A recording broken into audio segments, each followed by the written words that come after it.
എല്ലാവർക്കും നമസ്കാരം. IFPHന്റെ 2147 പ്രതിദിന സൂം വെബിനാറിലേക്ക് എല്ലാവരെയും സ്വാഗതം ചെയ്തുകൊള്ളുന്നു. ഇന്ന് നമ്മുടെ സൂം വെബിനാർ ആരംഭിക്കുന്നതിന് മുൻപ് ഒരു നിമിഷം ഈശ്വര പ്രാർത്ഥന. നന്ദി. ഇന്ന് നമ്മൾക്ക് ഒരു ചർച്ചയാണുള്ളത്. അതിഥികൾ ഹോമിയോപ്പതി സ്നേഹികളും വിദ്യാർത്ഥികൾ ഡോക്ടർമാർ തന്നെയാണ്. സോഷ്യൽ മീഡിയയുടെ സ്വാധീനവും ഹോമിയോപ്പതി ചികിത്സയും എന്ന വിഷയത്തിലുള്ള ഒരു ചർച്ചയാണുള്ളത്. ഇതിൽ പങ്കെടുക്കുന്നതിന് എല്ലാവരെയും ക്ഷണിച്ചുകൊള്ളുന്നു. നമുക്കെല്ലാവർക്കും അറിയാം, ഇന്നത്തെ ഡിജിറ്റൽ യുഗത്തിൽ സോഷ്യൽ മീഡിയ ഒരു അവിഭാജ്യ ഘടകമാണ്. ആഗോളതലത്തിൽ ആശയവിനിമയം നടത്താനും അറിവ് നേടാനും സഹായിക്കുന്നു. എന്നാൽ അമിത ഉപയോഗം ശാരീരികമായും മാനസികമായും ഒരുപോലെ ദോഷകരമാകുകയും ചെയ്യും. പ്രായഭേദമന്യേ എല്ലാവരും സോഷ്യൽ മീഡിയയിൽ സജീവമാണ്. ഫേസ്ബുക്ക്, ഇൻസ്റ്റാഗ്രാം, വാട്സപ്പ്, ട്വിറ്റർ തുടങ്ങിയ നമ്മുടെ ജീവിതത്തിന്റെ ഭാഗമായി മാറിക്കഴിഞ്ഞിരിക്കുന്നു. നന്മതിന്മകൾ തിരിച്ചറിഞ്ഞ് കൃത്യമായ സമയപരിധിയോടെയും ഉത്തരവാദിത്വത്തോടെയും ഉപയോഗിച്ചാൽ സോഷ്യൽ മീഡിയ നമുക്ക് ഏറെ പ്രയോജനകരമാകും. സോഷ്യൽ മീഡിയയുടെ സ്വാധീനവും ഹോമിയോപ്പതി ചികിത്സയും എന്ന വിഷയത്തിൽ ചർച്ച ആരംഭിക്കുന്നതിന് പ്രീത എം ഉണ്ണി ഡോക്ടറെ ക്ഷണിച്ചുകൊള്ളുന്നു. പ്രീത എം ഉണ്ണി ഡോക്ടറെ അൺമ്യൂട്ട് ചെയ്തിട്ടുണ്ട് ഞാൻ. കേൾക്കാമോ ഡോക്ടറെ? കേൾക്കാമോ? കേൾക്കാം. കേൾക്കുകയും കാണുകയും ചെയ്യാം അല്ലേ? അതെ അതെ. താങ്ക്സ്. ഇന്ന് IFPHലെ ഒരു ചർച്ചയാണ് നടക്കുന്നത്. അപ്പൊ അതില് വ്യക്തമായിട്ട് കേൾക്കാമല്ലേ ഡോക്ടറെ? വ്യക്തമായിട്ട് കേൾക്കാമോ? അതില് ഇപ്പം മറിയാമ്മ ഡോക്ടർ പറഞ്ഞതുപോലെ തന്നെ മീഡിയയുടെ അതിപ്രസരണം ഹോമിയോപ്പതിയില് ഡോക്ടർ പറഞ്ഞത് അത് നെഗറ്റീവായിട്ടും പോസിറ്റീവായിട്ടും നമ്മളിൽ ഓരോ ഇൻഡിവിജ്വലിലും അത് ബാധിക്കുന്നുണ്ട്. ശരിയാണ്. പക്ഷെ ഞാൻ ആ സബ്ജക്റ്റിൽ നിന്നൊന്ന് വിട്ട് കുറച്ച് കാര്യങ്ങളൊന്ന് പറയാനായിട്ട് ആഗ്രഹിക്കുന്നത് കൊണ്ട് പറയുകയാണ്. മീഡിയ ഹോമിയോപ്പതിയെ സംബന്ധിച്ചിടത്തോളം ഇന്ന് നമുക്ക് വളരെ അത്യാവശ്യമായിട്ടുള്ള ഒരു ഘടകമായിട്ട് മാറിയിരിക്കുകയാണ്. കാരണം പേപ്പർ വായന എല്ലാവരും തന്നെ ഇപ്പൊ കയ്യിലിരിക്കുന്ന സ്മാർട്ട് ഫോണിൽ എല്ലാം ഉണ്ട്, TV ഉണ്ട്, പേപ്പറും ഉണ്ട്, എല്ലാം ഉണ്ട്. അതുകൊണ്ട് എല്ലാവരും ഇപ്പൊ അതിൻ്റെ അകത്താണ്, അത് ഉപയോഗിച്ചാണ് എല്ലാ കാര്യങ്ങളും നമ്മൾ അറിയുന്നതും. അപ്പം ഞാൻ സബ്ജക്റ്റ് ഒന്ന് വിട്ട് ഒരു ശകലം സംസാരിക്കുകയാണ്. ഹോമിയോപ്പതിക്ക് ഇനഫ് മീഡിയ പ്രചരണം കിട്ടുന്നുണ്ടോ? അങ്ങനെ ഇനഫായിട്ടുള്ള മീഡിയ പ്രചരണം നമുക്ക് കിട്ടണമെന്നുണ്ടെങ്കിൽ നമ്മൾ ഓരോരുത്തരും ഇപ്പൊ തന്നെ പലരും പറയുന്നുണ്ട്, കൊച്ചു കൊച്ചു വീഡിയോസോ അല്ലെ ഷോർട്ട് ഫിലിമോ അല്ലെങ്കിൽ ചെറിയ കാര്യങ്ങളെ കുറിച്ചുള്ള അവയർനെസ്സിന് വേണ്ടി നമ്മൾ ചെറിയ ചെറിയ വീഡിയോസ് എടുക്കുകയോ, അത് ഇപ്പം ട്വിറ്റർ വഴിയോ ലിങ്ക്ഡിൻ വഴിയോ അല്ലെങ്കിൽ ഫേസ്ബുക്ക്, യൂട്യൂബ്, ഇങ്ങനെ ഒരുപാട് മീഡിയ ഇപ്പൊ ഉണ്ട്. അതിൽ കൂടൊക്കെ അത് പ്രചരണം നടത്തിയാൽ മാത്രമേ ഹോമിയോപ്പതിയെ കുറിച്ചുള്ള കാര്യങ്ങൾ പബ്ലിക് അറിയത്തുള്ളൂ. അവയർനെസ് വളരെ നമ്മൾ വിചാരിക്കുന്ന പബ്ലിക്കിന് ഇത് അറിയാമെന്നുള്ളതാണ്. ഇന്നും വന്നിരുന്ന ഓരോരുത്തർ ഇതിന് ട്രീറ്റ്മെന്റ് ഉണ്ടോ എന്ന് ചോദിക്കുമ്പം അവരിലെ ഹോമിയോപ്പതിയെ കുറിച്ചുള്ള അറിവ് എത്രമാത്രം പരിമിതമാണെന്ന് നമുക്ക് മനസ്സിലാക്കാനായിട്ട് സാധിക്കും. അതുകൊണ്ട് എല്ലാ ഹോമിയോ ഡോക്ടേഴ്സ് എന്ന് തന്നെ പറയണം, എല്ലാ ഡോക്ടേഴ്സും അതിനുവേണ്ടി തയ്യാറാകുകയും അവനവനാൽ കഴിയുന്ന കാര്യങ്ങൾ ചെയ്യുകയും വേണം. പക്ഷേ അതിൻ്റെ അകത്ത് ഒരു വ്യത്യാസമുണ്ട്. എനിക്കൊരു ദിവസം ഒരു ജൂനിയറിനോട് ഞാൻ ഇങ്ങനെ ചെയ്യണമെന്ന് പറഞ്ഞപ്പോൾ എന്നോട് പറഞ്ഞത്, അലോപ്പതി ഡോക്ടേഴ്സ് വളരെ കുറച്ച് ആൾക്കാരെ ഇങ്ങനെ ചെയ്യുന്നുള്ളല്ലോ, 10ൽ നമുക്ക് വിരലിലെണ്ണാം.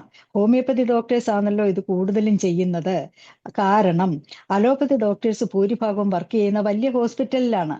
ആ ഹോസ്പിറ്റലിന്റെ തന്നെ അഡ്വർടൈസ്മെന്റ് പോകുന്നുണ്ട്. പിന്നെ അവർക്ക് അതിൻ്റെ അകത്ത് വർക്ക് ചെയ്യുന്ന ഓരോരുത്തരുടേതായിട്ട് അഡ്വർടൈസ്മെന്റ് കൊടുക്കേണ്ട ആവശ്യമില്ല. ആ ഹോസ്പിറ്റലിന്റെ കൊടുക്കുന്നത് കൊണ്ട് തന്നെ ഇനഫ് പേഷ്യൻസ് അവർക്ക് വന്നോളും. പക്ഷെ ഹോമിയോപ്പതിയെ സംബന്ധിച്ചിടത്തോളം അങ്ങനല്ല, കൊച്ചു കൊച്ചു ക്ലിനിക്സ് ആണുള്ളത്. അപ്പം നമ്മൾ ഓരോരുത്തരും അതിനുവേണ്ടി ട്രൈ ചെയ്താൽ മാത്രമേ ഹോമിയോപ്പതിയുടെ അവയർനെസ് പബ്ലിക്കിന് അറിയാനായിട്ട് സാധിക്കത്തുള്ളൂ. പക്ഷേ ഒരുപാട് ആൾക്കാർക്കും ചിലർക്ക് അതിന് ഇൻട്രസ്റ്റ് ഇല്ല. ഭൂരിഭാഗം ആൾക്കാരും ഹോമിയോപ്പതിയെ സംബന്ധിച്ചിടത്തോളം 85% ലേഡീസാണ്. ബാക്കിയുള്ള ആൾക്കാരേ ഉള്ളൂ ജെൻസ് എന്ന് പറയുന്നത്. അപ്പൊ ഈ ലേഡീസിന് ഇതിനൊക്കെ താല്പര്യക്കുറവ് വരുന്നതും ഒരു ഡോക്ടറായിട്ട് നമ്മൾ വേഷം കെട്ടി അങ്ങ് ഇരുന്നാൽ മതി, ബാക്കി വീട്ടിലെ കാര്യങ്ങളെല്ലാം മുറ പോലെ നടക്കുന്നുണ്ട്. അപ്പൊ അത് കാരണം ഹോമിയോപ്പതിയുടെ നമ്മുടെ തന്നെയുള്ള പ്രൊമോഷനോ ഹോമിയോപ്പതിയും കൂടെ പ്രൊമോട്ട് ചെയ്യണോ എന്നൊക്കെ ചിന്തിക്കുന്നവർ വളരെ കുറഞ്ഞ പെർസെൻറ്റേജ് മാത്രമേ ഉള്ളൂ. അത് പാടില്ല. അത് ഞാൻ പറഞ്ഞല്ലോ, ചിലർക്ക് അതിന് ഇൻട്രസ്റ്റ് ഇല്ല, അങ്ങനെയൊക്കെ ചിലർക്ക് അറിഞ്ഞുകൂടാ, ഇങ്ങനെയൊക്കെയുള്ള കാര്യങ്ങളുണ്ട്. നമ്മളൊക്കെ പഠിക്കുന്ന സമയത്ത് സ്മാർട്ട് ഫോണോ നമുക്ക് അറിഞ്ഞുകൂടാ, ഓൺലൈൻ എങ്ങനെയാണോ ഒരു കാര്യം അറിയാൻ വയ്യ. അതൊക്കെ ഏകദേശം എനിക്ക് ഒരു 35 വയസ്സിന് താഴെയുള്ള ആൾക്കാരാണ് ഇതൊക്കെ സ്കൂളിൽ തന്നെ പഠിച്ചത്. അപ്പൊ നമ്മളൊക്കെ അത് അറിഞ്ഞു വരണം. അത് പഠിച്ചെന്താന്ന് വെച്ചാൽ ഇതിൻ്റെ അകത്തെ മനസ്സിലാക്കുക തന്നെയാണ് വേണ്ടത്. അതിന് ചെയ്യേണ്ട ഒരു കാര്യമെന്ന് പറഞ്ഞാല് ഇത് പറയുമ്പോൾ എല്ലാവർക്കും ഇഷ്ടപ്പെടുവോ എന്ന് അറിയാൻ വയ്യ. പക്ഷെ ഈ ഒരു സാഹചര്യം ഞാൻ അതിനുവേണ്ടി എടുക്കുകയാണ്. എന്തുകൊണ്ടാണ് നമ്മൾ കമ്പയർ ചെയ്ത് നോക്കണം, എന്തുകൊണ്ടാണ് അലോപ്പതിക്ക് പേഷ്യൻസ് കുറയാത്തതും അവിടെ കൂടുതലായിട്ട് പിന്നെ അവരുടെ ഫീൽഡ് കൂടുതൽ അറിയപ്പെട്ടും പോകുന്നതിന്റെ കാരണം എന്ന് പറഞ്ഞാൽ യൂണിറ്റി ഉണ്ട്. ഒറ്റ സംഘടന, ആ ഒരു സംഘടനയിൽ അവിടെ പിരിവുണ്ട്. അവർക്ക് പല കാര്യത്തിനും അവർ ഫണ്ട് രൂപീകരിക്കുന്നുണ്ട്. അപ്പൊ അതിൻ്റെ അകത്ത് അഡ്വർടൈസ്മെന്റ് എന്ന് പറയുന്ന ഒരു ഫണ്ട് തന്നെ അവർ മാറ്റി വെച്ചിട്ടുണ്ട്. നമ്മളും അതുപോലെ ഒറ്റ സംഘടനയായിട്ട് ഞാൻ ഒരു സജഷൻ പറയുന്നതേ ഉള്ളൂ. IFPH എന്ന് പറയുന്നത് ഇന്റർനാഷണൽ ഫോറം ഫോർ പ്രൊമോട്ടിംഗ് ഹോമിയോപ്പതിയാണ്. ആ ഒരു തലക്കെട്ടിന്റെ താഴെ മറ്റുള്ള സംഘടനകൾ ഒരുപാട് പേരുണ്ട്. ISK, IHMA, എന്തോ QPH, ഒരു പ്രൈവറ്റ് പ്രാക്ടീഷണറിന്റെ, ഗവൺമെന്റ് ഡോക്ടേഴ്സിന്റെ. എന്തിനാണ് ഈ സംഘടനകളെല്ലാം കൂടെ വെച്ചേക്കുന്നത്? നമുക്കറിയാം, എന്തെങ്കിലും ഒരു പ്രശ്നം വരുമ്പോൾ ആഭ്യന്തര കലഹമുണ്ടെങ്കിൽ പുറത്തുള്ള ശത്രുക്കൾക്ക് വേഗമാണ് അകത്ത് കയറാൻ സാധിക്കുന്നത്. ഒരു സംഘടനയുടെ കീഴിൽ വരിക, ഇതൊരു നിങ്ങൾക്കാർക്കും തോന്നരുത് ഒരു ലേഡി ഡോക്ടർ അവിടെ വന്നിരുന്ന് എന്തോ പറഞ്ഞു വെച്ചങ്ങ് പോയി എന്നുള്ള രീതിയിൽ തട്ടിക്കളയാതെ, ഇതിപ്പോ കേൾക്കാനും കാണാനും ഇതിന്റെ അകത്തും എല്ലാ സംഘടനയിലെ ആൾക്കാരുണ്ടെന്ന് ഞാൻ വിശ്വസിക്കുന്നു. അപ്പൊ അതിൻ്റെ അകത്ത് ഇപ്പം നിൽക്കുന്ന എക്സിക്യൂട്ടീവ് ബോഡിയിലുള്ള ഓരോ സംഘടനയിലെ ആൾക്കാരൊന്ന് തീരുമാനിച്ചുകൊണ്ട് ഒറ്റ സംഘടന, അതായത് IFPHന്റെ കീഴിൽ മാത്രം വരിക. അതെന്റെ സജഷനാ, ഇനി വേറെ വല്ല പേരിടണമെങ്കിൽ ഇടാം. വന്നിട്ട് അതിൻ്റെ അകത്തൊരു കാര്യം കൂടെ ചെയ്താൽ മതി. കാരണം വളരെ നല്ല ഒരു ശീലമാണ് നമ്മൾ പണം ആഗ്രഹിക്കുക, സ്ഥാനം ആഗ്രഹിക്കുക, ഇതൊക്കെ വളരെ നല്ല കാര്യം തന്നെയാണ്. അപ്പം ഓരോ വർഷവും ആ സംഘടനയുടെ ഇപ്പൊ president, secretary, joint secretary, vice president, treasurer, ഇങ്ങനെയൊക്കെയുള്ള സ്ഥാനങ്ങൾ ഒരു വർഷം ഇരിക്കുന്ന ആൾക്കാർക്ക് പിന്നെ നെക്സ്റ്റ് 3 ഇയേഴ്സ് കഴിഞ്ഞ് മാത്രമേ അതിൻ്റെ അകത്തോട്ട് എൻ്റർ ചെയ്യാൻ കൊടുക്കാവുള്ളൂ. അപ്പോൾ എല്ലാവർക്കും തന്നെ ആ പൊസിഷനൊക്കെ എന്താണെന്ന് മനസ്സിലാക്കി ഓരോ പൊസിഷനിൽ ഇരിക്കുമ്പോഴാണല്ലോ നമ്മൾ കൂടുതലും വർക്ക് ചെയ്യുന്നത്. അങ്ങനെ വർക്ക് ചെയ്ത് പോകാനും സാധിക്കും. ഇങ്ങനെയൊക്കെ ഉള്ള ചെറിയ ചെറിയ കാര്യങ്ങൾ നമ്മളൊന്ന് ശ്രദ്ധിച്ചാല് ഒറ്റ ശക്തിയായിട്ട് നിൽക്കുകയും, നമുക്ക് ഒരു ഡോക്ടർ ഒരു 100 രൂപ ഇട്ടാൽ മതിയല്ലോ. 100 എന്ന് പറഞ്ഞാൽ ഇന്നത്തെ കാലത്ത് ആരും ഒരു ഭാരപ്പെട്ടതായിട്ട് ഒരിക്കലും പറയത്തില്ല. എത്രയോ ലക്ഷങ്ങളാണ് നമുക്ക് ഉണ്ടാക്കാൻ സാധിക്കുന്നത്. അത് നമ്മുടെ അഡ്വർടൈസ്മെന്റിനായിട്ട്, ഹോമിയോപ്പതിയുടെ അവയർനെസ് പബ്ലിക് അറിയാൻ വേണ്ടി അത് നമ്മൾ വിനിയോഗിക്കണം. ചെറിയ ചെറിയ ഷോർട്ട് ഫിലിം ഉണ്ടാക്കിയോ, ഇനി വലിയ ഫിലിം ഉണ്ടാക്കിയോ, ഏതെങ്കിലും തരത്തിൽ മീഡിയക്കകത്ത് ഏതൊക്കെ തരത്തിൽ പുഷ് ചെയ്യാം കാര്യങ്ങൾ, അതിനുവേണ്ടി മാത്രം ആ ഫണ്ട് യൂസ് ചെയ്യുക. അങ്ങനെ വന്നാൽ തന്നെ ഹോമിയോപ്പതിക്ക് ഉയർച്ച തന്നെ ഉണ്ടാകും. തന്നെയല്ല, ഈ പറഞ്ഞ പോലെ യൂണിറ്റി ഈസ് ദ സ്ട്രെങ്ത്. അത് നമുക്ക് അറിയണം, എല്ലാവരും അറിയേണ്ട ഒരു കാര്യമാണ്. പ്രത്യേകിച്ച് ഇപ്പൊ ആ തലപ്പത്തിരിക്കുന്ന ആൾക്കാരൊക്കെ ഉണ്ടല്ലോ, സ്ഥാനങ്ങളിൽ ഇരിക്കുന്നവര്, ഇതിനെക്കുറിച്ചൊന്ന് ശ്രദ്ധിച്ചാട്ടെ. ഒരു റിക്വസ്റ്റ് ആയിട്ട് ഞാൻ പറയുകയാണ്, ഇത് സീരിയസ് ആയിട്ട് നിങ്ങൾ എടുക്കണം. ഒരുപാട് പേര്, ഒരുപാട് ഡോക്ടേഴ്സും പലതവണ ഇത് പറഞ്ഞിട്ടുണ്ട്. അപ്പോഴൊക്കെ അത് ശ്രദ്ധിക്കാതെ അങ്ങ് വിടും. പറയുന്ന സമയത്ത് കേട്ടു, കൊള്ളാം, പക്ഷെ ഇത്തവണ അത് എടുക്കാതിരിക്കുക. കാരണം ഹോമിയോപ്പതിയുടെ പേഷ്യൻസ് നമുക്ക് ഒരുപാട് കുറയുന്നുണ്ട്. അത് ചില ഡോക്ടേഴ്സിന് അത് ഫീൽ ചെയ്യുന്നുണ്ട്, ഭൂരിഭാഗം ഡോക്ടേഴ്സിനും അത് ഫീൽ ചെയ്യുന്നുണ്ട്. ഒരുപാട് റീസൺസ് ഉണ്ട് ഈ പേഷ്യൻസ് കുറയാനുള്ളത്. മറ്റുള്ള ഡോക്ടേഴ്സ് അതിനെക്കുറിച്ചൊക്കെ സംസാരിക്കും. അപ്പൊ അതിൻ്റെ അകത്തെ ഒരു ഘടകമാണ് നമ്മൾ ഈ പിരിഞ്ഞു നിൽക്കുക എന്നുള്ളത്. ഒരു യൂണിറ്റ് ആയിട്ട് നിന്നാൽ നമുക്കിത് നഷ്ടപ്പെടുകയില്ല. രണ്ടാമത്, ഈ ഞാൻ ഒരു മെഡിക്കൽ ക്യാമ്പ് ഈ ഇടയ്ക്ക് ഞാൻ ഒന്ന് അറ്റൻഡ് ചെയ്തപ്പം അവിടെ കൗൺസിലറും ആശാ വർക്കേഴ്സും ഒക്കെ ഉണ്ടായിരുന്നു. അപ്പൊ അവര് പറഞ്ഞത്, ഈ ഒരു മഴക്കാല സീസൺ തുടങ്ങി ജൂൺ മാസം ആദ്യം തന്നെ ഞങ്ങൾ എല്ലാ വീട്ടിലും കയറി ഇറങ്ങി അലോപ്പതി മെഡിസിന്, ഫീവറിനുള്ളത്, കഫിനുള്ളത്, സ്നീസിങ്ങിനും ഒക്കെ ഉള്ള ഒരു അലർജിക്കായിട്ടുള്ള ഒരു മെഡിസിനും കൂടെ എല്ലാ വീട്ടിലും കയറി ഇറങ്ങി കൊടുത്തു കഴിഞ്ഞു. പിന്നെ എങ്ങനെയാണ് അവരൊരു ഹോമിയോപ്പതി ഡോക്ടർ അടുത്തോട്ട് വരുന്നത്? എല്ലാവരുടെയും കയ്യിൽ മെഡിസിൻ ഉണ്ട്. അത്യാവശ്യം അത് കഴിച്ചുകൊണ്ട് കുട്ടികൾക്കാണെങ്കിൽ സ്കൂളിലും പോകാം, മറ്റുള്ളവർക്ക് വർക്കിനും പോകാം. ഇങ്ങനെയാണ് നിൽക്കുന്നത്. അതുകൊണ്ട് ഇത് ചെയ്യാൻ സാധിക്കുന്നത് ഗവൺമെന്റ് ഡോക്ടേഴ്സിനോ അല്ലെ കോർപ്പറേഷനിൽ ഇരിക്കുന്ന ഡോക്ടേഴ്സിനോ ആണ്. ഓരോ സീസണിലും നമുക്ക് ഓരോ ഡിസീസ് വരുന്നുണ്ട്. അത് പ്രത്യേകം ശ്രദ്ധിച്ച് ആ നേരത്തെ തന്നെ ആശാവർക്കറോ അല്ലെങ്കിൽ കൗൺസിലറോ ആരാണെന്ന് വെച്ചാൽ നോക്കി, കാരണം അത് ചെയ്യാൻ സാധിക്കുന്നത് ഈ രണ്ട് വിഭാഗക്കാർക്കാണ്. അവരവന്റെ ഏരിയയിലുള്ള വീടുകളിൽ ഇത് എത്തിക്കാനായിട്ട് ട്രൈ ചെയ്യുക. കാരണം പേഷ്യൻസ് മിസ്സാകാതിരിക്കാനുള്ള കാര്യങ്ങളിൽ ഒന്ന് രണ്ട് എണ്ണത്തിലെ ഒരു സംഭവം ഇതും കൂടാണ്. അപ്പൊ അത് എല്ലാവരും ശ്രദ്ധിച്ചാല് വളരെ നന്നായിരിക്കും. ഞാൻ പറഞ്ഞല്ലോ, ഞാൻ ഇത്തവണ ഹെഡിങ് പറഞ്ഞതിൽ നിന്നും ഇച്ചിരി മാറിയാണ് സംസാരിക്കുന്നത്. ഇത് പറയേണ്ട വളരെ അത്യാവശ്യമുള്ളത് കൊണ്ട് കണ്ടും അനുഭവത്തിൽ അറിഞ്ഞതുകൊണ്ടുമാണ് ഞാൻ ഈ കാര്യങ്ങളെല്ലാം ഈ ഒരു പ്ലാറ്റ്ഫോമിൽ ഇപ്പൊ പറയുന്നത്. അതുപോലെ നല്ല നല്ല വശങ്ങൾ ഇപ്പൊ തന്നെ അതിൻ്റെ അകത്ത് നേരത്തെ ഞാൻ പറഞ്ഞത്, ഹോമിയോപ്പതിയുടെ പല നല്ല കാര്യങ്ങളും ഇപ്പൊ അലോപ്പതിക്കാർ അഡോപ്റ്റ് ചെയ്യാൻ തുടങ്ങി.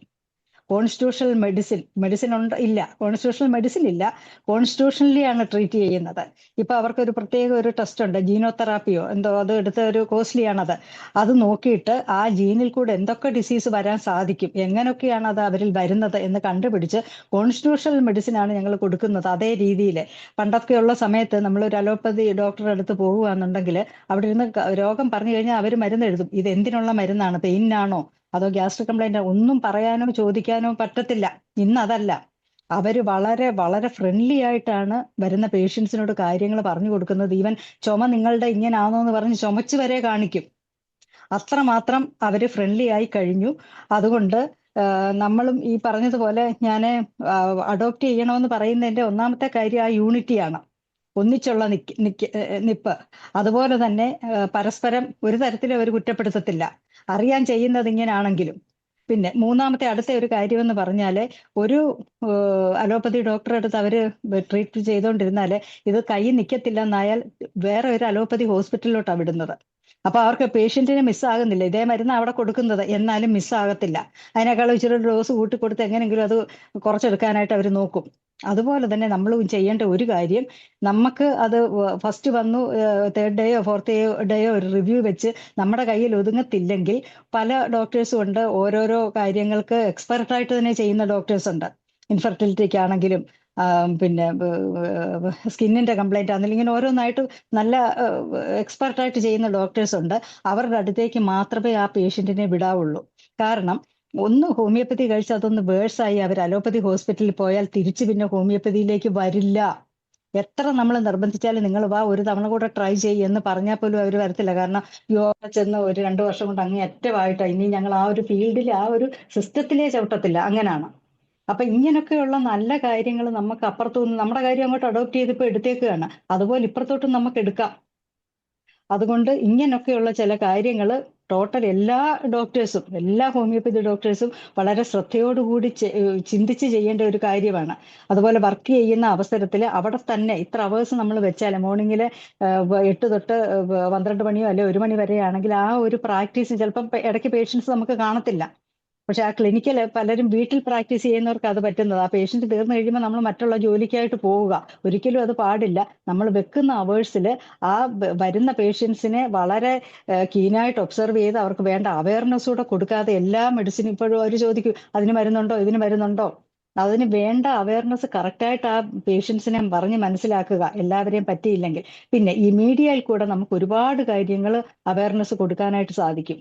ആ സമയത്ത് ഓരോന്നോരോന്നോരോന്ന് എടുത്ത് പറഞ്ഞാൽ പബ്ലിക്കിന് അത് മനസ്സിലാകുകയും കൂടുതൽ ആൾക്കാർ ഹോമിയോപ്പതിയിലേക്ക് ഫെയ്ത്ത്ഫുൾ ആയിട്ട് വളരെ വിശ്വാസത്തോടു കൂടി വന്ന് അവർക്ക് ട്രീറ്റ്മെന്റ് എടുക്കാനും സാധിക്കും. അതുപോലെ ഞാൻ മീഡിയയിൽ പോസ്റ്റ് ഒരു 3 മിനിറ്റോടെ ഓക്കെ. അപ്പം ഞാൻ പേഷ്യൻസിനെ മിസ് ചെയ്ത് ഞാൻ ഓൾമോസ്റ്റ് എല്ലാം തന്നെ കവർ ചെയ്തു. അതുപോലെ തന്നെ ജൂനിയർ പ്രൊമോഷന് നമ്മൾ ക്യാമ്പുകളോ എന്തെങ്കിലും ചെയ്യുന്ന അവസരത്തില് ജൂനിയേഴ്സിനെയും കൂടെ, അവർക്ക് ഒരുപാട് ജൂനിയേഴ്സ് ഇപ്പം മറ്റുള്ള ജോബിന്, ഈ അടുത്ത ഇടയ്ക്ക് എൻ്റെ ഒരു ക്ലിനിക്കിൽ ഒരു ജൂനിയർ വന്നതും മെഡിക്കൽ കോഡിങ്, കാരണം ഇതിൽ നിന്നാല് അവർക്ക് തൽക്കാലം പൈസ ഉണ്ടാക്കാനായിട്ട് പറ്റുന്നില്ല, വരുമാനം. അപ്പൊ അവരിൽ ആ കോൺഫിഡൻസ് കൊടുത്ത് നിങ്ങൾക്ക് സാധിക്കും, ഇന്ന രീതിയിൽ അത് പോകണം. പ്രത്യേകിച്ച് വളർന്നു വരുന്ന ആ ജൂനിയർ ഡോക്ടേഴ്സിന് വേണ്ട എല്ലാ ഹെൽപ്പുകളും സീനിയേഴ്സ് ആണെങ്കിലും മറ്റുള്ളവരാണെങ്കിലും അതിനൊക്കെ തന്നെയാണ് നമുക്ക് യൂണിറ്റി എന്ന് ഞാൻ പറയാൻ കാരണം. ഇങ്ങനെയൊക്കെയുള്ള കാര്യങ്ങൾ ഫണ്ട് പിരിവും ഒക്കെ ഉണ്ടെങ്കിൽ ഈ വളർന്നു വരുന്ന ജൂനിയേഴ്സിനാണെങ്കിലും നിങ്ങൾ പോകുന്ന ക്ലിനിക്കിലോ ഇവിടെ നമുക്ക് ഇതുവഴി ഇപ്പൊ കണ്ടില്ലേ, സിനിമാക്കാര് അമ്മ എന്ന് പറയുന്ന യൂണിറ്റിൽ നിന്ന് അഭിനയിക്കാതെ വീട്ടിലിരിക്കുന്ന ആൾക്കാർക്ക് ഒരു എമൗണ്ട് കൊടുക്കുകയാണ് എന്ന് പറയുന്ന പോലെ അറ്റ്ലീസ്റ്റ് ഒരു വർഷത്തേനെങ്കിലും അവരെ ഒന്ന് സപ്പോർട്ട് ചെയ്യുന്ന രീതിയിൽ കുറച്ച് പണം നമ്മൾ കൊടുത്താൽ ഈ കുഞ്ഞുങ്ങൾ ജൂനിയർ ഡോക്ടേഴ്സ് ഈ ഒരു സിസ്റ്റം വിടാതെ ഇതിൽ തന്നെ അവർ പ്രാക്ടീസ് ചെയ്ത് വരും. അപ്പൊ അവർക്ക് വിഷമമില്ല. ഔട്ട്സോഴ്സിംഗും പണം വാങ്ങിച്ചു, വെളിയിൽ ഇറങ്ങി കഴിയുമ്പോഴത്തേനും 1 ഇയറിലേക്ക് സപ്പോർട്ട് ചെയ്യാനും കൂടെ ഉണ്ടെങ്കിൽ മറ്റുള്ള ജോബിന് പോകാതെ എത്രയോ പേര് പലവിധമായിട്ടുള്ള ജോബിന് പോകുന്നുണ്ട്. ഒരുപാട് പേര് ഈ 23 മുതലുള്ള ഇറങ്ങിയ പിള്ളേരിലെ ഞാൻ അറിയുന്നതിലെ ഒരുപാട് പേര് മറ്റുള്ള ജോലികൾക്കാണ് അവർ പോകുന്നത്. അപ്പൊ ഈ സിസ്റ്റത്തെ അതും പ്രത്യേകിച്ച് ആൺകുട്ടികളാണ് കൂടുതലും പോകുന്നത്. കാരണം പെൺപിള്ളേർക്ക് എവിടുന്നെങ്കിലും ഒക്കെ സപ്പോർട്ടുണ്ട്. അത് കളയാതെ നോക്കേണ്ട കാര്യം നമുക്ക് വളരെയധികം ചിന്തിക്കേണ്ടതായിട്ടുണ്ട്. അതുകൊണ്ട് ഒരു തവണയും കൂടെ ഞാൻ പറയുവാണ്, യൂണിറ്റി ഈസ് ദ സ്ട്രെങ്ത്. ഇത് വെറും വാക്കായിട്ട് വിട്ടുകളയരുത്. എല്ലാ സംഘടനയിലുള്ള ആൾക്കാർ ഇത് കേൾക്കുന്നുണ്ടെങ്കിൽ നിങ്ങൾ വളരെ ഷോർട്ട്ലി തന്നെ തീരുമാനിച്ച് ഒരു IFPH എന്ന് പറയുന്ന സംഘടനയുടെ കീഴിൽ തന്നെ നമുക്ക് ഇത് തുടരാം. ഞാൻ പറഞ്ഞല്ലോ, സ്ഥാനങ്ങളൊക്കെ നമുക്ക് ഓരോ വർഷം കഴിഞ്ഞാൽ ഇത്ര വർഷം ഗ്യാപ്പ് ഇട്ട് കൊടുക്കുന്ന രീതിയിൽ ചെയ്താൽ എല്ലാവർക്കും സഹകരിച്ച് പോകാനായിട്ട് സാധിക്കും. ഇത് വളരെ സീരിയസ് ആയിട്ട് എടുക്കുമെന്ന് ഞാൻ പ്രതീക്ഷിക്കുന്നു. പിന്നെ മീഡിയയുടെ കാര്യമൊക്കെ ഇപ്പൊ തുടർന്ന് വരുന്ന ഡോക്ടേഴ്സ് സംസാരിക്കുന്നതാണ്. മറിയാമ്മ ഡോക്ടറെ, ശരി. നന്ദി പ്രീത ഉണ്ണി ഡോക്ടറെ. നമുക്ക് അടുത്തത് ജോസ് ഐസക് സാറിലേക്ക് പോവാം. ജോസ് ഐസക് സാറ് കേൾക്കാമോ? കേൾക്കാം. നമ്മുടെ വിഷയം ഹോമിയോപ്പതി സോഷ്യൽ മീഡിയ. പക്ഷേ നമ്മൾ സോഷ്യൽ മീഡിയയിൽ ഇപ്പം നമുക്ക് അറിയാം, ഏറ്റവും കൂടുതൽ ഇന്നത്തെ യങ് ജനറേഷനെ ഇൻഫ്ലുവൻസ് ചെയ്യുന്ന ഒരു മാധ്യമമാണ് സോഷ്യൽ മീഡിയ എന്ന് പറയുന്നത്. ഇതിനു മുമ്പ് പത്രങ്ങളായിരുന്നു. പക്ഷെ പത്രങ്ങളെക്കാൾ കൂടുതൽ ഇപ്പം മനുഷ്യൻ്റെ പോക്കറ്റിൽ ഈ സോഷ്യൽ മീഡിയ 24 മണിക്കൂർ ഉണ്ട് എന്നുള്ളതാണ് വസ്തുത. അപ്പോൾ ഈ സോഷ്യൽ മീഡിയ ഏറ്റവും വലിയ ഒരു അഡ്വർടൈസ്മെൻറ്റും അതുപോലെ ഏത് കാര്യത്തിനും പെട്ടെന്ന് കൂടുതൽ ആൾക്കാരിലേക്ക് എത്തുന്ന ഒരു ഇതിലേക്ക് മാറിയിട്ടുണ്ട്. പക്ഷെ ഇതിനകത്ത് എനിക്ക് തോന്നുന്നു അത് കൂടുതലും ഈ യങ് ജനറേഷനെയാണ് ഇൻഫ്ലുവൻസ് ചെയ്തിരിക്കുന്നത്. ഓൾഡർ ജനറേഷൻ അത്രയും ഇൻഫ്ലുവൻസ്ഡ് ആണെന്ന് തോന്നുന്നില്ല. ഇതിലെ ഏറ്റവും വലിയ തകരാറെന്ന് പറഞ്ഞാൽ സോഷ്യൽ മീഡിയയിൽ വരുന്ന പല കാര്യങ്ങളും എന്ത് നിങ്ങൾക്ക് വേണമെങ്കിലും പറയാം, എന്ത് നുണ വേണമെങ്കിലും പറയാം, ഒരു ഉത്തരവാദിത്വവും ഇല്ലാതെ. അതേസമയം പത്രങ്ങൾ വരുമ്പോഴാണെങ്കിൽ മനോരമയിൽ വന്നു, മാതൃഭൂമിയിൽ വന്നു, കേരളമുദിയിൽ വന്നു എന്ന് പറയാം. ഇന്ന് അതല്ല. ഓരോരുത്തരും അതേപോലെ ഇത് ഏറ്റവും കൂടുതൽ വരുന്ന ഒരു ഏരിയ പലപ്പോഴും ആരോഗ്യത്തെ സംബന്ധിച്ചിടത്തോളമാണ്, രോഗങ്ങളെ സംബന്ധിച്ചിടത്തോളമാണ്. കാരണം രോഗം എല്ലാവർക്കും ഒക്കെ വരുന്നതാണ്. അതുകൊണ്ട് ആ ഭാഗത്തിന് കൂടുതൽ ഇമ്പോർട്ടൻസും ഒക്കെ ആൾക്കാർ നൽകുന്നുണ്ട്. അപ്പം നമ്മുടെ അടുത്ത് വരുന്ന പേഷ്യൻസ് പോലും ഇപ്പൊ പലപ്പോഴും സോഷ്യൽ മീഡിയയിൽ ഇന്നത് കണ്ടു, അതിന് മരുന്നുണ്ടോ, ഇതിൽ ഇങ്ങനെയല്ലേ എന്നൊക്കെ ചോദിക്കാറുണ്ട്. അപ്പൊ ഇത് ഞാൻ പലപ്പോഴും പറയാറുണ്ട്, ഈ പറയുന്ന സോഷ്യൽ മീഡിയയിൽ പറയുന്ന ആളുടെ യോഗ്യത എന്താണ് എന്നൊന്ന് നോക്കുക. ആ ഫീൽഡുമായിട്ട് അയാൾക്ക് എന്താണ് ബന്ധം. പലപ്പോഴും ഈ ആരോഗ്യത്തെക്കുറിച്ച് പറയുന്നതിൽ ഒരു 10% ഡോക്ടർമാരുള്ളൂ. ബാക്കി 90% ഈ പഴം കഴിച്ചാൽ നിങ്ങളുടെ ഡയബറ്റീസ് മാറും, അതല്ലെങ്കിൽ ഇങ്ങനെ ചെയ്താൽ നിങ്ങളുടെ ഈ അസുഖം മാറും, അല്ലെങ്കിൽ ലിവർ ഡിസീസ് നിങ്ങൾ ഇന്ന രീതിയിൽ ഭക്ഷണം കഴിച്ചാൽ ഒരിക്കലും വരില്ല, ഇങ്ങനെയൊക്കെയുള്ള കാര്യങ്ങളാണ് ഇപ്പോൾ കേട്ടുകൊണ്ടിരിക്കുന്നത്. അതേപോലെ തന്നെ നിങ്ങളുടെ കാലിൽ നീരുണ്ടെങ്കിൽ ഇന്നത് സംഭവിക്കാം. ഇതെല്ലാം സത്യത്തിൽ പറയുകയാണെങ്കിൽ വളരെ കുറഞ്ഞ പരിമിതമായ അറിവുകൾ വെച്ചുകൊണ്ട് ഓരോരുത്തർ നല്ലൊരു ഹെഡിങ് കൊടുത്ത് ഇതിലേക്ക് ഇടുകയാണ്. അപ്പൊ ഈ ഹെഡിങ് ഇതിനകത്ത് ഒരു വളരെ അട്രാക്റ്റീവ് ആയിട്ടുള്ള ഒരു ഹെഡിങ് കൊടുത്താൽ തന്നെ ഏറ്റവും കൂടുതൽ ആൾക്കാർ ഇത് കേൾക്കുകയും വായിക്കുകയൊക്കെ ചെയ്യും. അപ്പോൾ അതാണ് ഇതിനകത്ത് ചെയ്യുന്ന ഒരു വലിയ കാര്യം. അപ്പൊ ഇതിന് പലപ്പോഴും ഇപ്പോൾ ഞാൻ അറിഞ്ഞിടത്തോളം എൻ്റെ ഒരു പേഷ്യൻ്റ്, അദ്ദേഹം ആദ്യം ഒരു ഹെൽത്തിനെ സംബന്ധിച്ചിടത്തോളം പല ഡോക്ടർമാരെയും എല്ലാ വൈദ്യശാസ്ത്രങ്ങളെയും ഉൾക്കൊള്ളിച്ച് ഓരോരുത്തർ ചിലപ്പോൾ ആയുർവേദ ഡോക്ടറായിരിക്കാം, അല്ലെങ്കിൽ ഹോമിയോ ഡോക്ടറായിരിക്കാം, അല്ലെങ്കിൽ അലോപ്പതി ഡോക്ടറായിരിക്കാം, അങ്ങനെ ഒരു രീതിയിൽ അയാൾ വളരെ ഇതായിട്ട് തുടങ്ങിയതാണ്. പക്ഷേ അദ്ദേഹത്തെ ഇപ്പോൾ അദ്ദേഹം എന്താ ചെയ്യുന്നതെന്ന് വെച്ചാൽ ഈ ഹോസ്പിറ്റലുകൾ അദ്ദേഹത്തെ എടുത്തിരിക്കുകയാണ്, ഇവിടുത്തെ പ്രൈവറ്റ് ആശുപത്രികൾ. അപ്പോൾ ചില പ്രൈവറ്റ് ആശുപത്രിയിൽ അവിടെയുള്ള ഡോക്ടർമാർക്ക് മാത്രമായിട്ട് ഇപ്പോൾ അദ്ദേഹം ഇന്റർവ്യൂകളും കാര്യങ്ങളും ഒക്കെ സംഘടിപ്പിക്കുകയും ചർച്ചകളും ഒക്കെ സംഘടിപ്പിക്കുകയാണ് ഇതിൽ.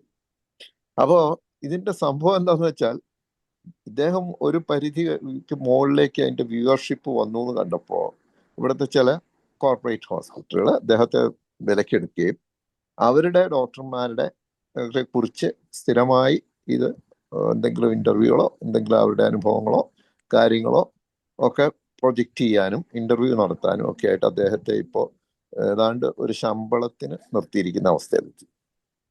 അപ്പൊ ഇത് നമുക്കറിയാം, ഇത് ഒരു പരിധിക്ക് അപ്പുറത്തേക്ക് ഇവർക്ക് വ്യൂവർഷിപ്പ് വരുമ്പോഴാണ് ഇവരെ ഈ രീതിയിലേക്ക് കോർപ്പറേറ്റുകൾ എടുത്ത് വിഴുങ്ങിക്കളയുന്നത്. അപ്പൊ ഇതൊരു ഒരു ഒരു ഒരു കാര്യം മാത്രമാണ്. ഇതുപോലെ എല്ലാ ഫീൽഡിലും ഇതുണ്ട് എന്നുള്ളതാണ് വസ്തു. പക്ഷെ ഇപ്പോഴും നമ്മുടെ സാധാരണ ജനങ്ങൾ വിചാരിക്കുന്നത് ടി വിയിൽ വരുന്നതോ അല്ലെങ്കിൽ ഫേസ്ബുക്കിലോ അല്ലെങ്കിൽ ഇൻസ്റ്റഗ്രാമിലോ അല്ലെങ്കിൽ പത്രത്തിലോ ഒക്കെ വരുന്നത് 100% ശരിയാണ് എന്ന ഒരു ധാരണ നമ്മുടെ സാധാരണക്കാരിലുണ്ട്. അതിനെയാണ് ഇവർ ചൂഷണം ചെയ്യുന്നത്.